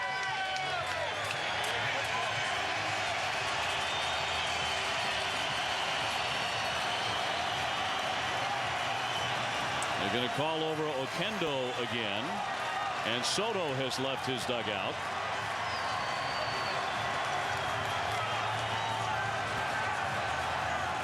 Let's see if Soto is a happy manager. He looks happy, yeah. It's a home run. He can come the rest of the way. That's the longest home run trot in baseball history.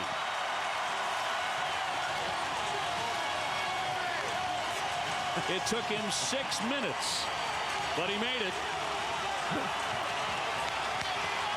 And Venezuela leads it 2-0. Ramon Hernandez finally gets to touch them all.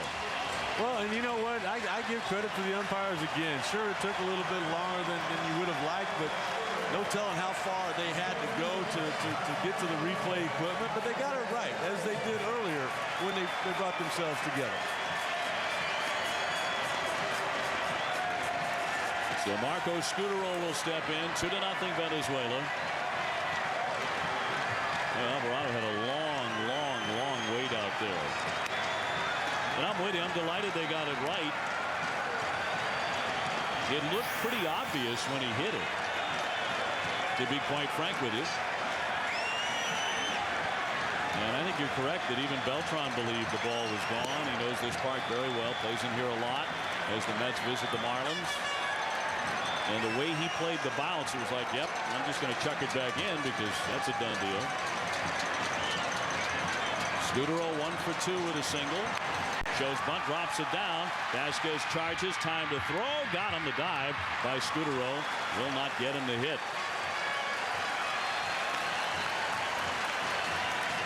One man out. That's been the one thing about Team Venezuela throughout this series. I mean, they haven't always gotten a lot of hits, but they've gotten big hits, and they made them count. I mean, they only had 3 hits in that 3-1 victory, but 2 of them were homers and 1 of them was a triple. So they know how to put runs up on the board. Alvarado will be lifted here. New pitcher coming on for Puerto Rico, and we'll be back in just a moment.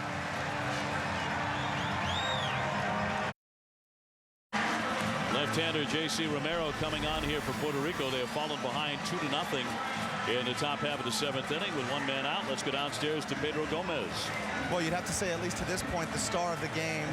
Felix, how big of a game is this for you? For me, it was very important. You know, for the team, it was, you know, we're trying to make to the semifinals, and I think that's the most important game I ever pitched. Now, you're obviously only 22. You've been in the big leagues, though. Since you were 19, how does it feel to pitch with the name Venezuela across your chest? Oh, my God. It feels great. It feels awesome. I just be proud to represent my country, and you know, be part of this tournament is outstanding. Now, when you're out there on the mound, you get pulled off. I don't even know if you knew that the 85 pitch limit was in play there, but you obviously were the most excited player when Carlos Delgado struck out. What were your emotions at that point? Oh, you saw the replay. I don't know. I can't explain that. I cannot explain that. I was like excited and all that, but you know, I just trying to pitch my game. You know, they got pretty good line, and I just want to do what I got to do, and that's what I do.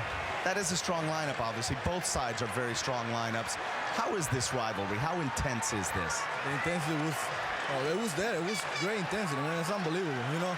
And pitch a game like this, like I said, I just want to, you know, win the game. That's all.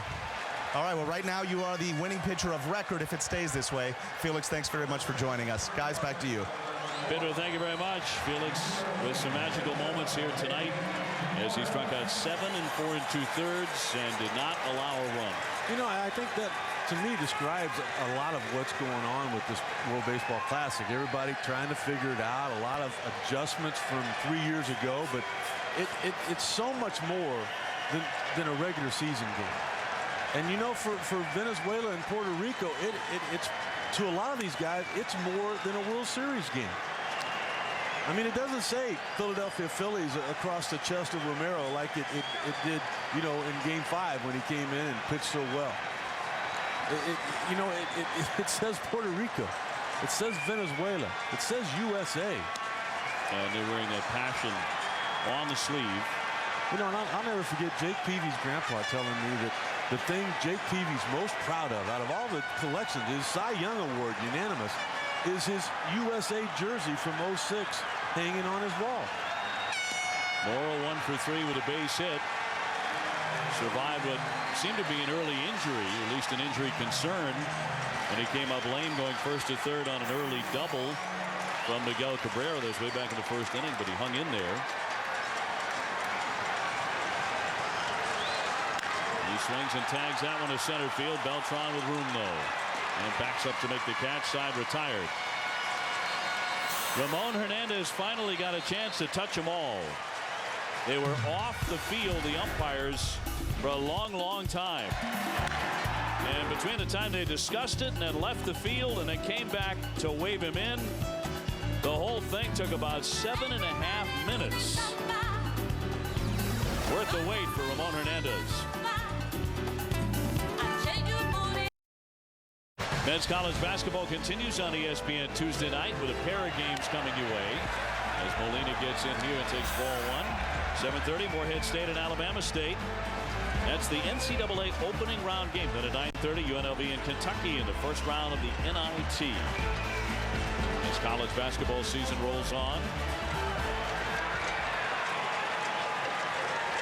And the women's NCAA selections were announced today. As the men all know where they are headed. Molina has walked and also grounded out to the catcher. A little roll around front of the plate. He was thrown out on a nifty play by Hernandez. Oh, what a great time of the year for a sports fan. You've got this going on. Opening days right around the corner. March Madness. The hockey's real good right now. NBA in full swing. The 2-0 pitch is outside. Alex Cora next for Puerto Rico. Then Jesus Feliciano. They are trailing 2-0 in the 7th inning and beginning to run a little short on opportunities. Well, here's where the home run by Ramon Hernandez changes everything. Without his homer, I mean, the tying run standing at home plate. But that insurance that he gave Venezuela gives Gonzalez an opportunity just to lay it in there. Right now is one of those spots where you've got to throw a strike. 3-1, he does, right down the heart at 90. That's all about Ramon Hernandez there. You don't take that pitch if it's 1-0. You take the biggest swing you can. But that was the take sign coming from the dugout there, hoping for a walk to bring the tying run to the plate.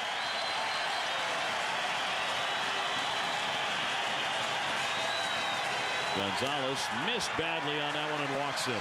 So Molina on for the second time, and a good start to the bottom of the 7th inning for Puerto Rico. Meanwhile, Venezuela with double-barreled action.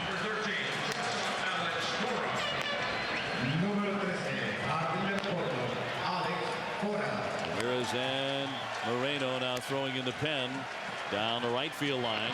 Let's see what Alex Cora is up to here. Tonight he's flied out and struck out. Puerto Rico held to 4 hits. And they came sailing in offensively. Showing bunt takes a strike. Hitting .344 as a team before tonight in the first 4 games of the tournament. Luis Sojo in a spot right here where he has got to be at his best managing. Trying to just get these 3 outs and then maybe turn over the 8th and 9th to K-Rod. Swatted at, chopper, Cabrera into second one, back to first, no double play. With the pitcher covering. They do get the man in the middle. Molina is erased. Probably the most difficult double play to turn. Cabrera just learning to play first base over there. I mean, you got to make sure of one. Take a look right here, though. All of a sudden he gets it. He moves in, comes up with the throw, but that throw leaked back into the runner. And because of that, all of a sudden now the shortstop's got to come back into play, and it takes a half step. You've got to make a perfect throw on that play to get it turned. Here's the leadoff man, Jesus Feliciano, 0 for 3 with a couple of strikeouts. That was with Felix Hernandez in the game. He struck out 7. Feliciano, a 29-year-old left-hand hitter in the Mets farm system a season ago. Runner in motion, little ground ball and bobble, but Cabrera goes back to the bag to get the out, and Cora is into second safely. So there are 2 down. So at the very beginning of the game, how if you go around position for position, Puerto Rico's outmanned. The one thing they had to do was put the game in motion. They had to be aggressive, and that right there was what Jose Oquendo was doing. He was trying to run. He was trying to move the infield around and maybe get a ground ball through somewhere to set up a big inning. Vasquez with a chance at an RBI. He has a triple and 2 Ks tonight.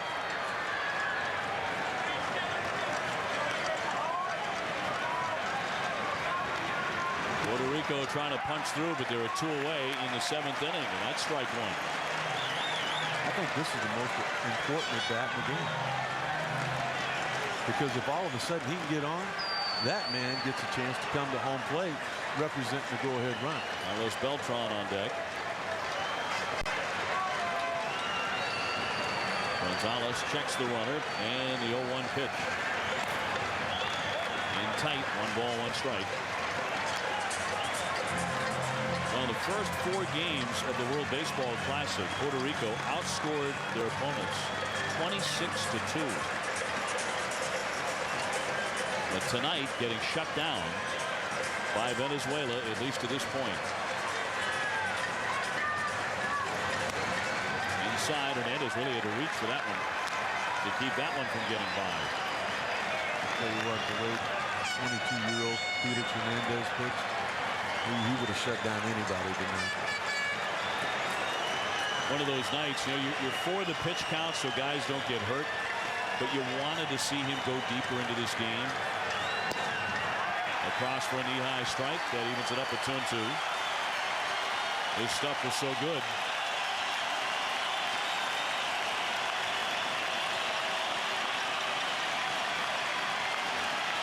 Huge at bat right here. If you're Venezuela, you want Beltran leading off the next inning. If you're Puerto Rico, you got to get him to home plate here. 2-2 pitch that missed. That'll fill up the count. He walks him, the home run hitting Beltran at 27 for the Mets. Would represent the go-ahead run.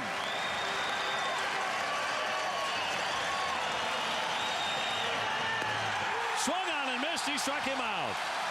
A big moment for Gonzalez.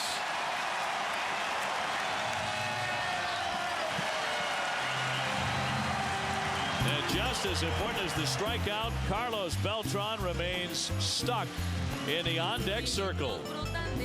2-0 Venezuela.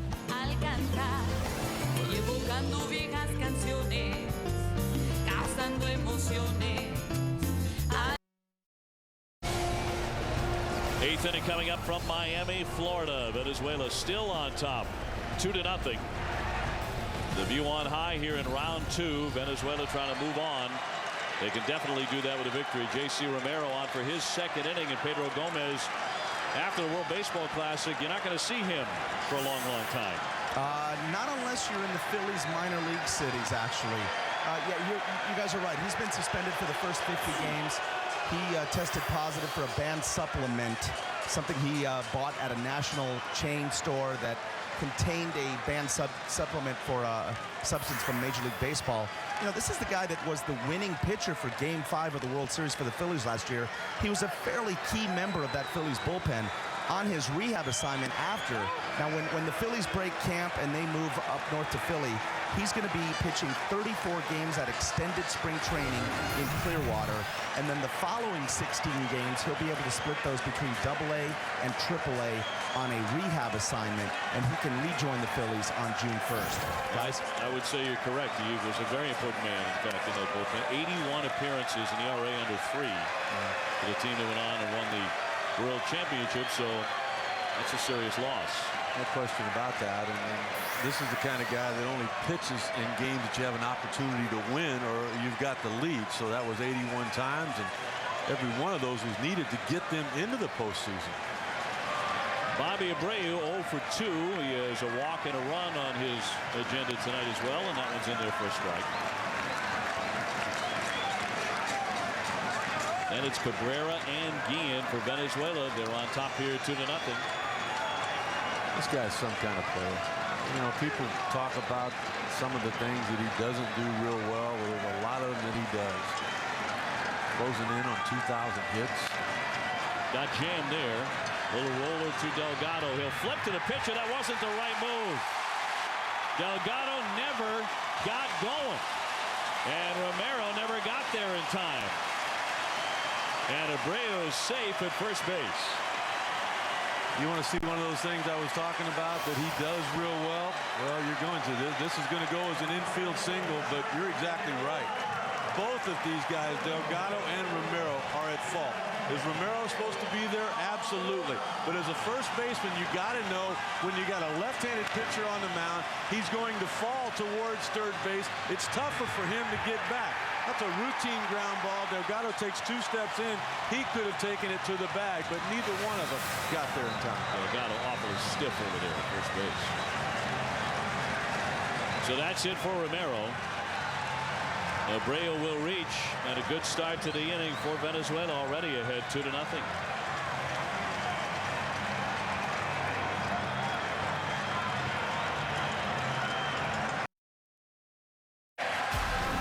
Looking forward to this one tonight, Cuba and Mexico. That's at 11 o'clock Eastern time out there in San Diego on ESPN2. And all of these games are available on ESPN Deportes. And look at the bracket from San Diego in the double elimination format. The winner advances to the semis, Japan and Korea. The loser between Mexico and Cuba will be eliminated. And the winner of this one tonight between Venezuela and Puerto Rico will move on to the semifinals in Los Angeles. Saul Rivera coming out of the bullpen. Worked a lot for the Washington Nationals. Nearly 80 appearances last year. Right-hander taking on Cabrera. And tight for ball 1. Rivera at 31 years of age, really putting together his finest season. Mentioned all the appearances, a career high in strikeouts, and also in wins. Abreu on at first base, beating the rap there on the miscommunication between Delgado and Romero, who has since departed. High fly, right center field, on the move. Beltran still coming. He'll make the catch in the alley. Cabrera now 1 for 4, 1 man out. You know, it's such a great view from up here watching Delgado. Excuse me, Beltran. This is unbelievable. Look at him there, just in cruise control. All right, it's getting away from me a little bit. Steps it up just a little. I mean, he could have gone so much further to make a play. Very smooth 3-time Gold Glover. One away for Carlos Guillen, who has driven in a run with a base hit.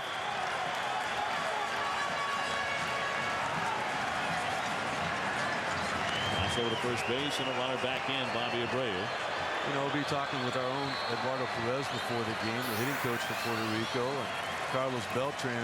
They're so thrilled with what the World Baseball Classic has done to the youth programs over in Puerto Rico. The money we talked about in 06 that went over there, and they're doubling the money that's coming over at the end of this one. Carlos Beltran has donated $5 million of his own money to put together a baseball school. And what he's going to do is bring kids in not only to play baseball, but it's a school. They're going to learn. They're going to be fed. I mean, it's going to be a first-class type operation. And Carlos was talking about Major League Baseball is coming in to help him put it all together. 0-1 pitch. That one blew foul back out of play by Guillen. You know, one of those things that we talked about, the full impact of this tournament, it's not going to be known for a long, long time. All right, the school is going to be put together next year. Well, it's going to take a while. You know, you're going to want Delgado and Alex Cora to come over there and help those kids. And you know they will. You know they'll be there. In Cora, they'll get a grade A teacher for sure. Abreu again skipping back in 2-0 Venezuela here in the 8th inning. Well, just in the 3rd and again in the 7th. Not this past winter, but Eduardo's saying the winter before they had a winter training program. They had it at one of the ballparks there. You know, they fed the kids. They showed them how to work out with weights. 122 pro players. Big league, AA, AAA, A-ball, rookie ball. They all showed up to help over 900 kids. That's what this is all about. Big hole on the right side here with Delgado holding the runner. That spins down and away. 1-2. Venezuela trying to tack on a couple of more runs and leave no doubt tonight. And the major stories has been the Venezuelan starter, the right-hander Felix Hernandez. He's only on the hill for 4 2/3 because of the pitch limit of the World Baseball Classic, but did not allow a run. Struck out 7. He did survive 4 free passes. Abreu back in again. Puerto Rico believes that there might be a play on here. A gaping hole on the right side, pretty enticing with Guillen up there. Switch hitter, batting left-handed.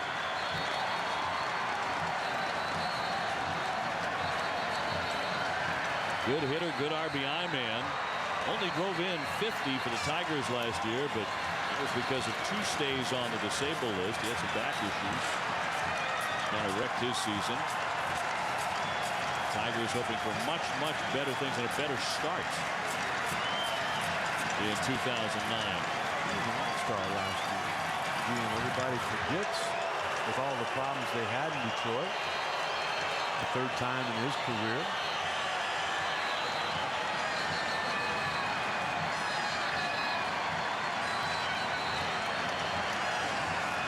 Pretty good lead again, partner. That foot right out there at the cutout where it was the last time he took off. That stolen base the last time led to their first run. Not running. Little squibber. Charging Cora. Tough play. Got him. Into second moves Abreu. Cora can still move pretty well.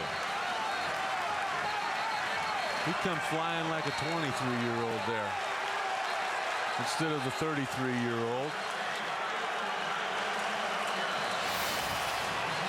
That defense so important, and Puerto Rico has just been outstanding with it. You see more of it right here. To the 1st and 2nd and only 1 out. That's a big out. Now you got a base open. You can be careful with Maglio if you want. You don't have near the pressure on yourself as a pitcher. Maglio Ordonez is 0 for 3. He has struck out, flied out, and grounded out tonight.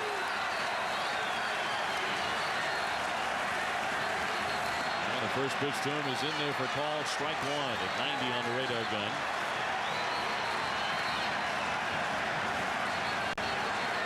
Abreu down to second, 2 gone. 8th inning from Miami. Pitching has ruled the night here. A comebacker. Easy stop for Rivera, and that'll do it. Venezuela will strand a runner. So it is on to the last half of the 8th inning. Puerto Rico just trying to get on the board, down 2-0.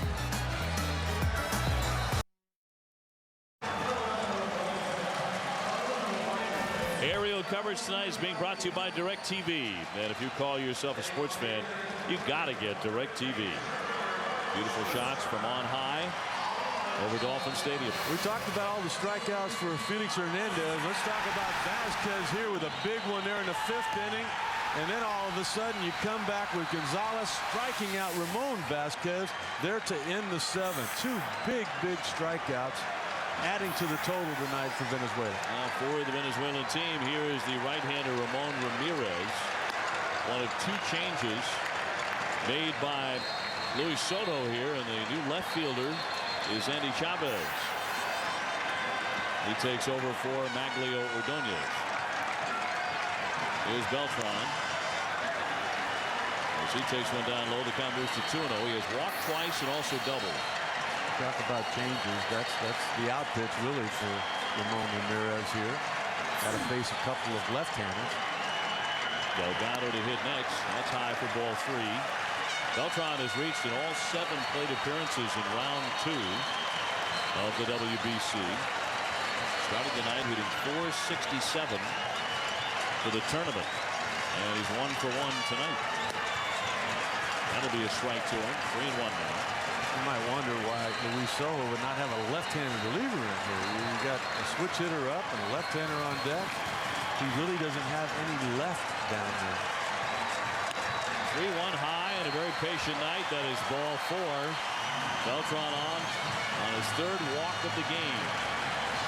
Granado is available from the left side down there for Luis Soto, but he's a long guy. He's not a guy that you would bring in this part of the game. And K-Rod, for the moment, just hanging out and relaxing down in that bullpen for Venezuela. For now, Moreno continues to throw.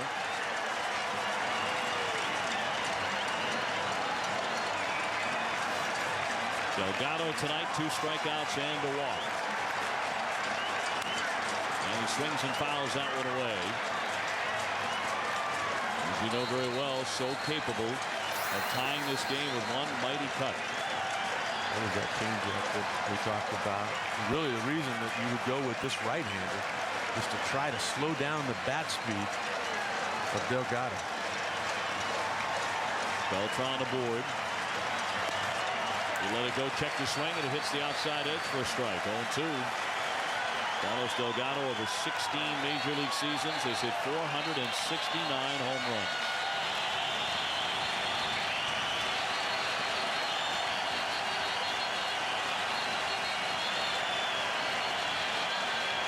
Oh, 2 just got a piece of it and rolled it foul.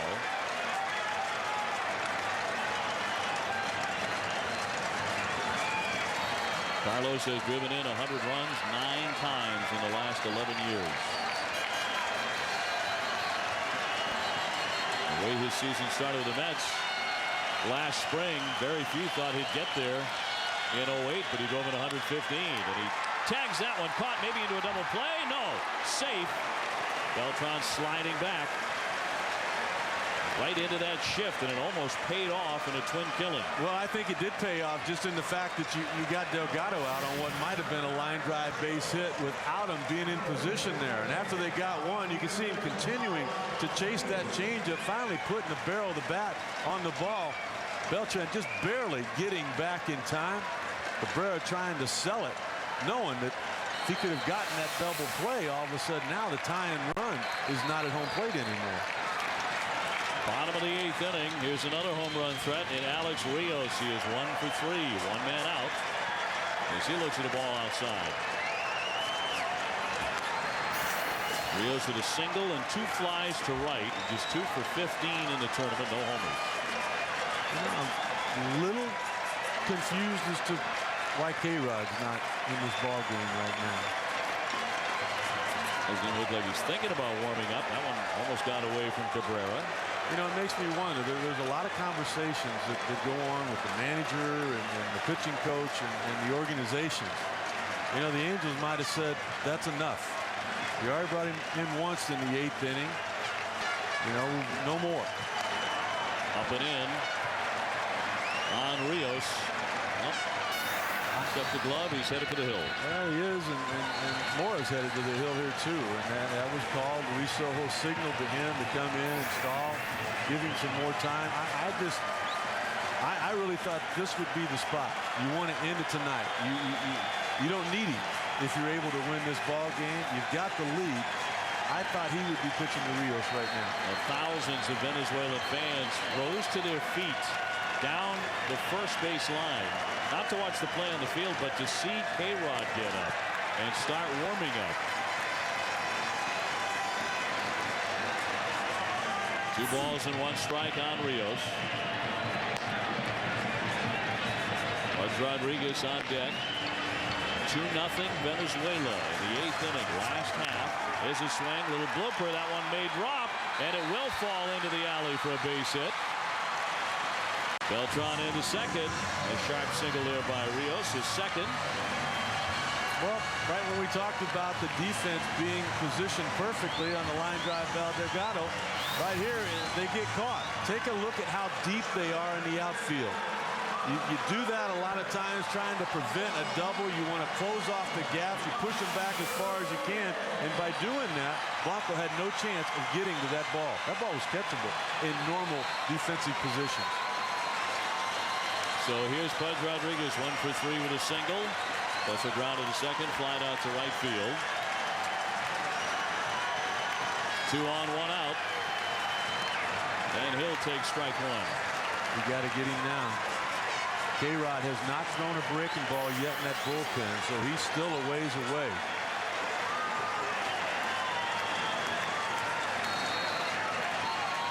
K-Rod continues to loosen.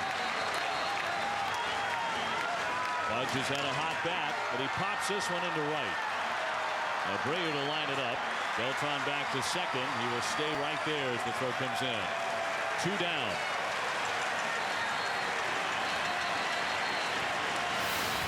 Pudge knows he had an opportunity right there.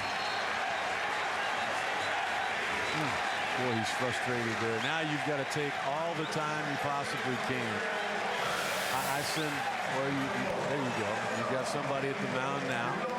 I change balls, and then I might even send Ramon Hernandez out there to talk to him a little bit. I want K-Rod in this ball game right now if I'm pulling for Team Venezuela. Well, we've got Sports Center coming up next. But this one's just in the last half of the 8th inning. 2-0 Venezuela. The winner of this game automatically goes on to the semifinals in Los Angeles as Lopez eyes one down low. He's gone 0 for 3. K-Rod looking pretty ready if they should need him. Beltran and Rios on board.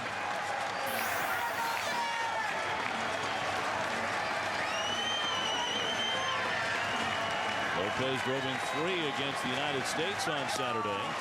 He takes a ball. 2-0. Great speed on the base pass. Beltran acting like he may try to get to third base. He takes off for a stolen base. Rios has got to make sure he gets a good jump. And pretty good power in the batter's box for a middle infielder.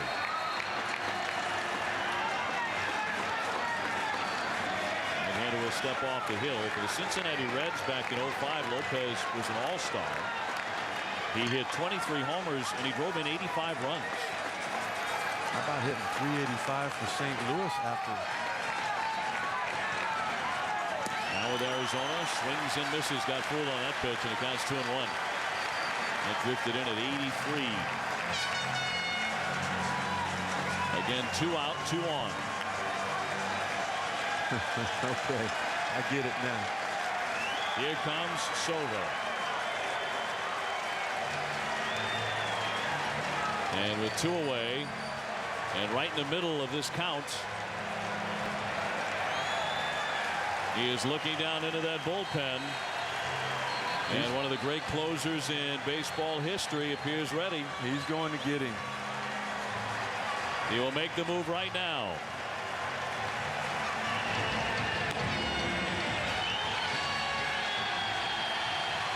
And the Venezuelan fans delighted. The man who saved a record 62 games in the major leagues for the Angels last season, and will be working that magic for the New York Mets, is coming on. 8th inning, 2-0 Venezuela. Back in a moment.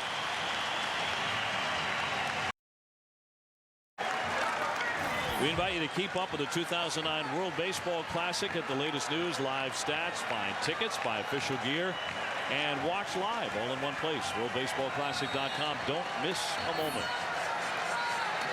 K-Rod coming in. Francisco Rodriguez.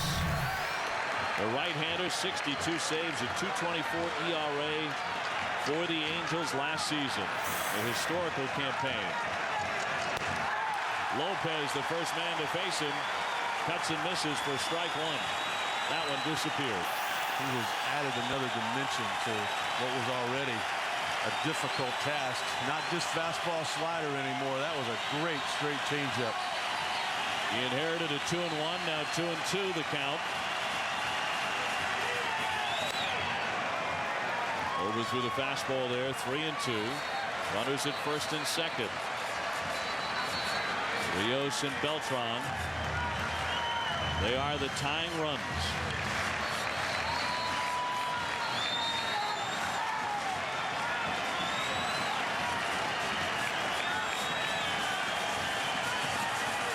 Runners go. He struck him out. K-Rod pulled the string.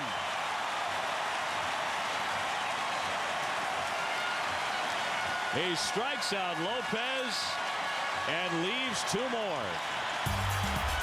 Still 2-0 Venezuela.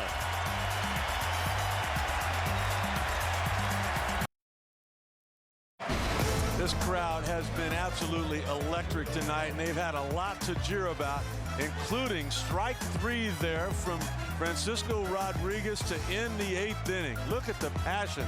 Almost like he's screaming Venezuela at the top of his lungs, and everybody in the dugout waiting to high five. So it is on to the 9th inning here. And a line drive right at Cora. Lopez starts it by lining out to short for Venezuela. Fernando Cabrera on the hill now for Puerto Rico. That's their closer. They had hoped that he would be coming on to pitch with a lead, but you're not going to get a lead when you don't score. And they have gotten chances. 9 left on for Puerto Rico tonight. 5 in scoring position. One away for Ramon Hernandez, who's gone 2 for 3 with a single and a home run, which was initially on the field ruled a 3-base hit, and then they went to instant replay, which is on the book as one of the rules of the World Baseball Classic. An interminable wait, but they finally ruled it correctly as a home run. A ball that went over the National League scoreboard in left center field and struck the underside of the seats. The football seats rolled up. You know, Luis Sojo had something to do with that too. He could have gone with Blanco instead of coming back with Ramirez again in this game. But Luis Sojo has just been perfect. I mean, he was the one that flip-flopped Maglio and Carlos Guillen. In the 5th inning, Guillen came up with a man on second and 2 outs, got a base hit. Maglio has been 0 for 4 tonight. Luis Sojo has also been perfect with his bullpen. The 2-1 to Hernandez, stroked into right center field, falling quickly. That's going to drop down for a hit. 3rd hit of the ball game by Hernandez.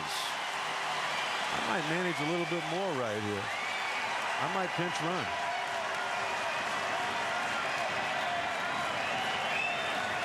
And now Gerardo Parra is going to come on and run for the catcher. You know, Parra in at first. Obi, that's how you put together a bench. That's how you win. You have speed to run for your catcher late in the ball game. But to do that, you've got to have an equal or better defensive catcher to put into the game for that 9th inning. And they've got that with Henry Blanco to catch. One away, Marco Scutaro batting. He's 1 for 3, a single. Way back in the 2nd inning. First one across for strike 1. Sports Center still to come. Manny Ramirez is hurt. And Cole Hamels is headed home. The Cutler trade demand and tournament upset alert all to come on Sports Center. Henry Blanco getting ready to catch because Hernandez has just left. Both sides are very good catchers. Puerto Rico particularly deep with 3 tremendous catchers. Just hearing you talk about Manny and Cole Hamels, it happens everywhere. Injury. Yeah. Last night, everybody was all upset with what was going on and changes, and it happens. I mean, It has always happened in spring training. That's the time of the year where you have to be careful and prepared. Murray getting his lead, not running, and the breaking ball misses up high. Well, he's going to be running. It's a matter of which pitch. And you know that right along with the wheels are spinning for Luis Sojo, Jose Oquendo's got to be thinking the same thing. Molina can really throw. You don't really need to pitch out on a stolen base, but you do need to pitch out if they're going to hit and run. One gone, another toss to first base. I kind of feel like Jose Oquendo got this part of the game from his manager, Tony La Russa, do you not? I think so. Tony has always taken over the running game. He told pitchers from the very beginning, I'll let you know when to throw over and when not to. They're not going here, and that's inside. Scudero nearly spun into it. 2-1.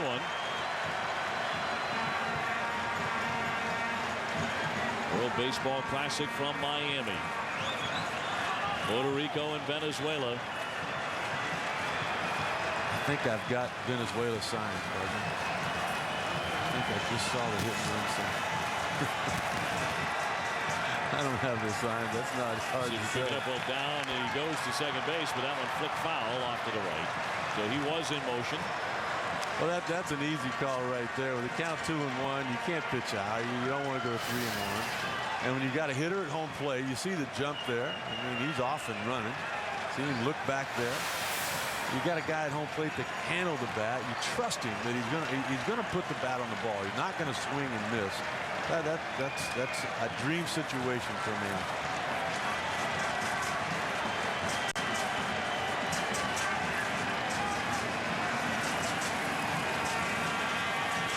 Runner takes off again. Here's the throw. Safe. He got underneath it. So Parra steals second base. And a count of 3-2 on Scudero. Luis Sojo continues to have a good night, huh? This is just a straight steal. There's 2 strikes on the hitter. He's off and running. No need to look back. You take a look at the perfect throw here from Molina. Not a look at that. It's like a shortstop coming up with it, and then a cannon right on the money. Take a look at that. That base was stolen on the pitcher, not Molina. Molina with a great scoop out of the dirt just to be able to get that throw down there.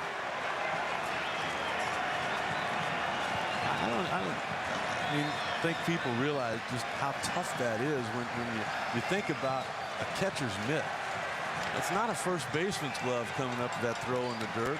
And of course, there's a lot more spin on that than what a ground ball would have. That is a tough play. Look at it. Look at where it bounced. Look how it kicks back towards him. He's smart. He's right on top of it. And he makes the exchange, and you can't do it any better than that. Boy, awfully close.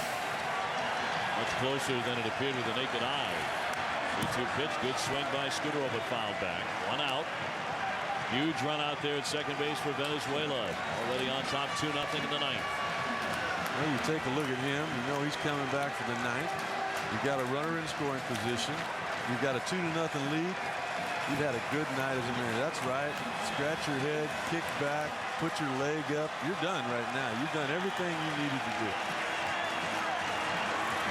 Parra getting the lead off second. And that one will miss inside for ball 4. Scudero will take his walk, first and second with 1 out. Sports Center on the way as soon as this game is done in Miami tonight. With Linda Cohen and Scott Van Pelt as they eagerly await airtime on Sports Center, but right now Oquendo is marching out again to the hill. And the bullpen gate is open. That'll do it for Fernando Cabrera. And we will take a break as well and be back with that change. Another scoring chance for Venezuela. They lead it 2-0 in the ninth. Here in Miami, Venezuela or Puerto Rico will certainly move on to the semifinals with a victory here tonight. The Netherlands already eliminated. The United States still alive. Here in Pool 2. Pedro Feliciano coming out of the bullpen now for Puerto Rico. Pitched a lot for the New York Mets. In fact, led all major league relievers last year, appearing in 86 games, a new franchise record. Yeah, but he only threw like 50 innings or so, didn't he? I mean, total of 53 in the third. I mean that's awesome to lead baseball in appearances, but I wouldn't call him a workhorse. Well, I didn't say that. No, appeared in a lot of games. Take a look here. We're going to the bench a little bit, so a little bit more managing out of Luis Sojo. And Henry Blanco has to take off the catching gear he just put on. And he'll be back there as the receiver for Venezuela for K-Rod. And it comes time for the bottom of the ninth. But what will the scoreboard say at that point? It's 2-0 Venezuela, looking for more. Henry Blanco takes one down and in for a ball. Ninth inning here in Miami. Great to have you with us. Sports Center coming up.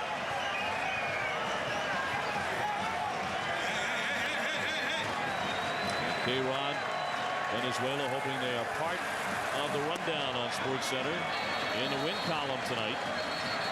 Closing in on that and a trip to L.A. Well, and also right along with that, knowing that K-Rod's not going to have to pitch for a while. Have one of those games where you can get everybody that wants some work what they need. 5 or 6 days rest. Get your starters in order. One thing, I would get Felix Hernandez back out there as soon as I could. Boy, he looked good tonight. All the energy, handling everything at 22 years of age. This one not done yet. Venezuela with men at first and second base. Parra and Scudero. Blanco will now step out.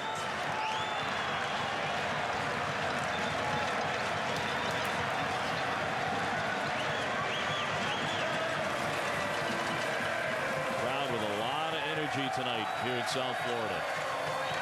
2-1 pitch, little topper. Here comes Cora to charge. Flips to second, one on to first. They turn two. Nicely done in the middle. Cora got it started. Big double play for them, but Venezuela leads it 2-0 to the bottom of the ninth.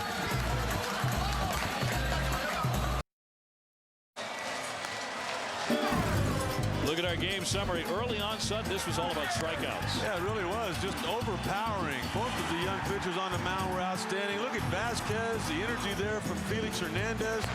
Take a look here, painting the outside corner. Ian Snell was just terrific. He made one mistake, it cost him a run, and then Ramon Hernandez made him pay with one swing of the bat. It took a while. Longest home run, wouldn't you say, in baseball history? Felt that way. By the time they finally got it all wrapped up, it was over 7 minutes. But again, what a thrill to be part of baseball history. I guess. A lot of changes here for Venezuela, incidentally. So Soto still has some managing to do. We'll get to those in a moment. But K-Rod stays on the hill. And Yadier Molina, the batter here in the bottom of the ninth. 2-0 Venezuela. Andy Chavez will take over in center field. As mentioned, Blanco is the new catcher. The left fielder is Parra, that just came in to run. And that's not it. The 0-1 pitch across for called strike two.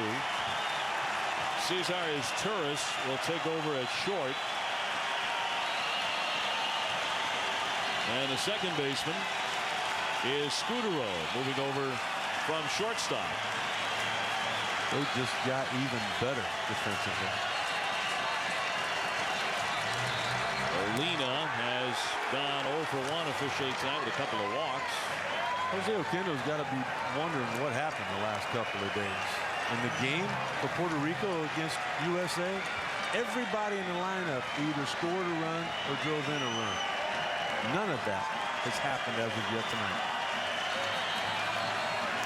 K-Rod gunning for the K. Here's the 1-2 pitch to Molina. He left it low.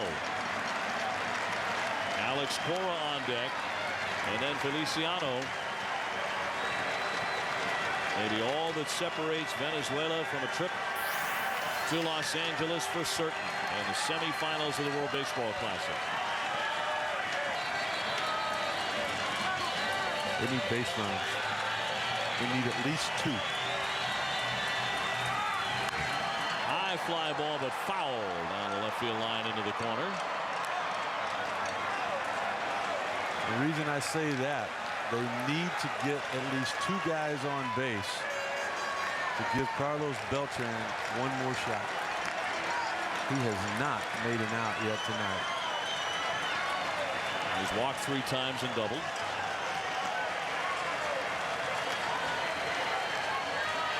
Molina, 300 hitter for St. Louis last year. In 304 with 7 homers. Lifted foul, 2-2.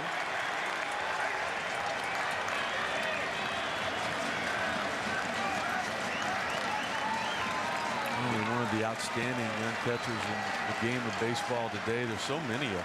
There's so many of them in this World Baseball Classic, but really continuing a tradition of great catchers coming from Puerto Rico. Starts right there with a Hall of Famer, Posada, Sandy Alomar, Benito. Been a lot of them. 2-2. He spoils another one. A 95-mile-an-hour fastball.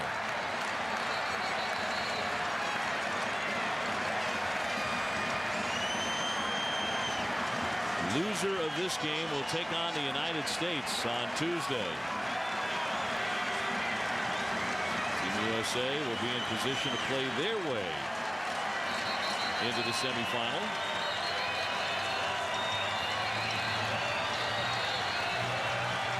K-Rod's 2-2 offering. Popped him up. First base side, Cabrera coming in. Says he has it. One away in the bottom of the 9th for Puerto Rico.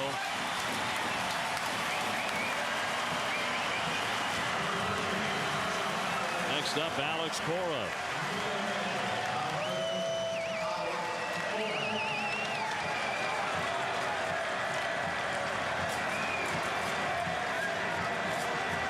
Cora tonight 0 for 3. He has flied out, struck out, and hit into a 4-6 fielder's choice. 2-0 Venezuela. They have out-hit Puerto Rico 8-5. Put away for ball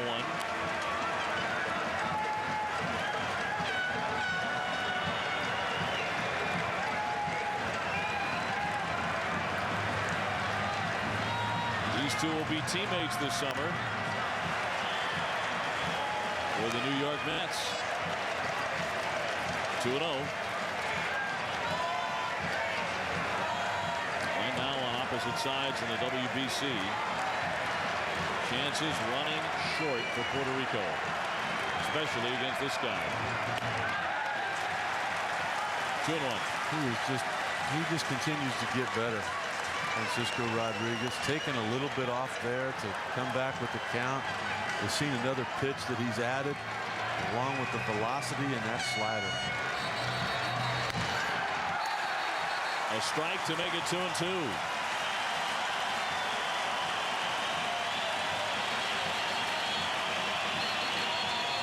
It's not necessarily a delivery you teach your kids. They don't copy it in Little League. And man, does it get it done. You don't start with it. But if you end up with it, you end up like this, go with it. He got him. He struck him out looking.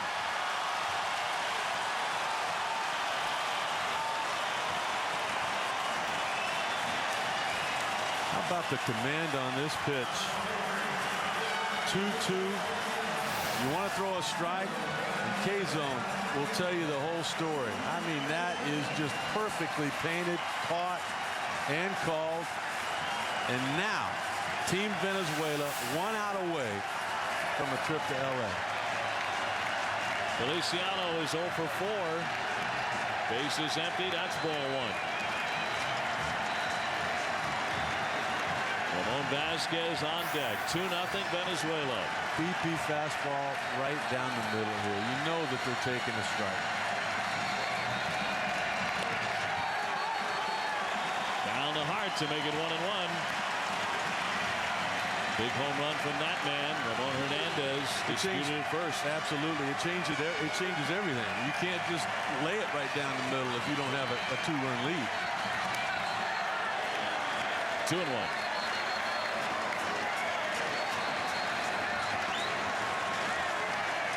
Now you got to do it again.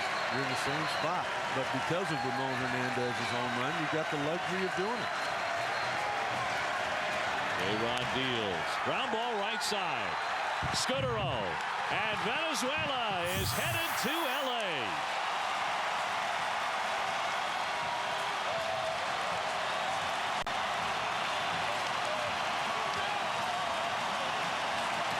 Puerto Rico tasting defeat for the first time in the World Baseball Classic 2009.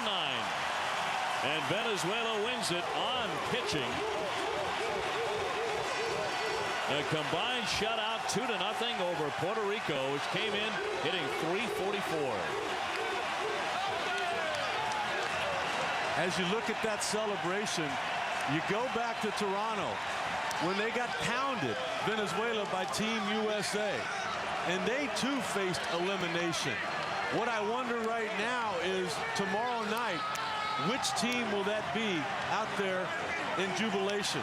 Will it be Puerto Rico or USA? Puerto Rico and the United States to tangle. Venezuela advancing to the semis. The Netherlands has been eliminated 2-0. The final score. Well, I just think Luis Sojo had a terrific night. He got a terrific performance from Felix Hernandez, 6 strikeouts in 4 2/3 of an inning. But then he went to the exact right guy in the bullpen to come in and get the big out. And he went to K-Rod just in time to close it off. Stay tuned for SportsCenter. More coverage of this game coming up. For Rick Sutcliffe and Pedro Gomez, I'm Dave O'Brien saying goodbye from Miami. This has been a presentation of ESPN, the worldwide leader in sports. Once again, your final, Venezuela 2 and Puerto Rico 0. Venezuela is moving on short of the semifinals in the WBC. SportsCenter is coming up next. Good night, everybody.